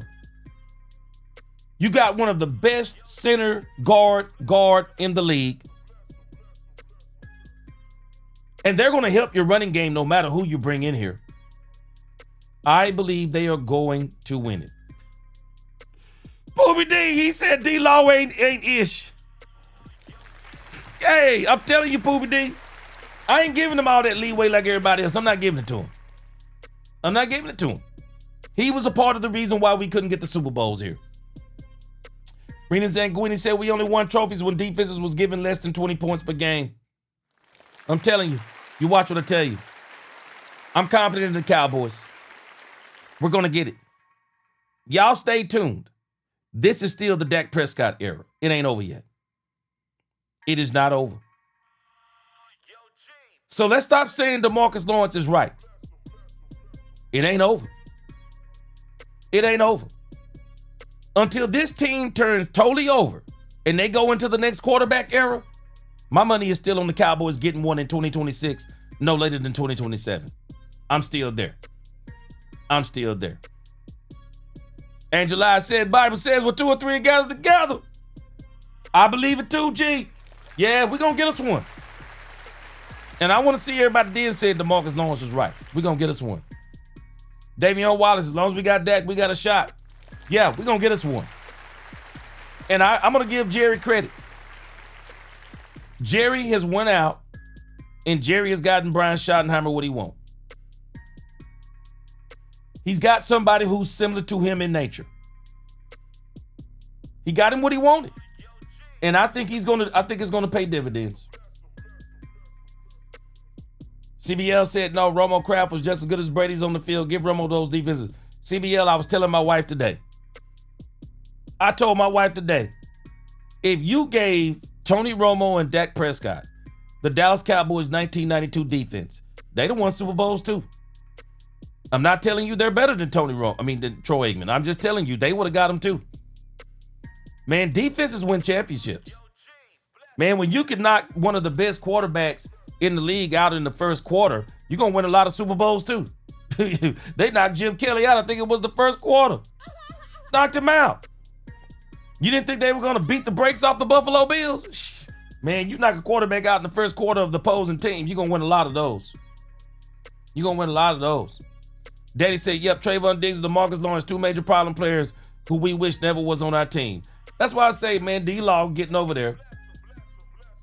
Now he got a team, and he don't have to be the man. He ain't even got no pressure. He not playing every down almost like he was here.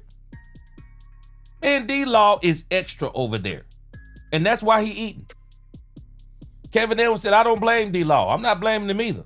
But what I'm not going to give him is I'm not going to act like Kevin Edwards, that he was not a big part of the problem why the Cowboys couldn't win while he was here. And that dude couldn't even stay on the field. Marcus Lawrence couldn't even stay on the field. Got showed up by Michael Parsons. All of a sudden, we paying this man pass rusher money, and everybody talking about he a good run stopper. Bro, we ain't paying you to be no good run stopper. We're paying you to get to the quarterback. Michael Parsons said it best that year that DeMarcus Lawrence got hurt. Michael Parsons said it when they got beat up by the New Orleans Saints. I can't be the only one making plays. Well, DeMarcus Lawrence was here too. Couldn't make no plays. Couldn't make no plays. Bottom line. B-Dunk, I believe it's our time too. We're going to be better next year. Mose Logan said, honestly, yeah, I'm not happy for him. Once you leave the Star, I have no care for you unless you retire as a Cowboy, but whoop-de-doo to him. Yeah, I'm not carrying no torch for him. I'm happy for him, but I'm not carrying the torch. DeMarcus Lawrence, yeah, you were right in this instance because you were a part of the reason, and we were not going to win a Super Bowl with you here because we needed you to be the man, and you couldn't be the man. You couldn't be the man. But over in Seattle, they don't need you to be the man. You just extra. All right, Cowboy fans, I appreciate y'all rocking with me, man. We're going to get back with this thing tomorrow. Big Run Boston said, keep the shows coming, G. I'm staying here in South Padre until the cold spell is over. Man, hey, Rubowski. Man, if you've been seeing them jokes they've been telling about Ted Cruz, and this ain't nothing about politics, but boy, they've been having me laughing with these jokes about Ted Cruz. So you pulled a Ted Cruz and went down to South Padre, huh? There were people on TikTok saying they said they wasn't gonna believe the weather was gonna be serious until they heard Ted Cruz was leaving Texas.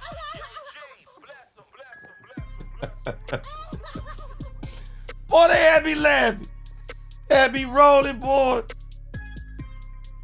Reginald Trudeau. I'm happy for him too. But don't talk noise. Hey, don't talk noise on the way out the door.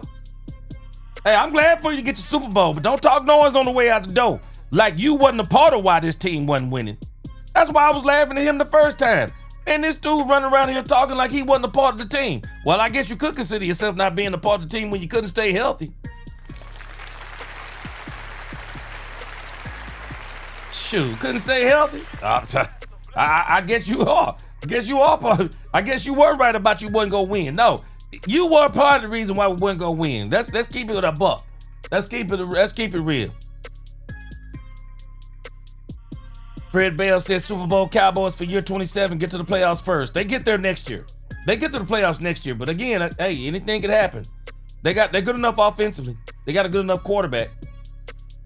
Rob said, I saw those forecasts I got on DFW last Thursday. Yes, sir. Shoot, Jerry Best said first quarter, Ken Norton blitz landed on Jim Kelly's leg. It was a wrap. Yes, sir. Man, Cowboys defense was nasty like that, bro. Broke a man's leg, didn't even think twice about it. Was ready to break the next quarterback leg, too. It's different, man, I'm telling you.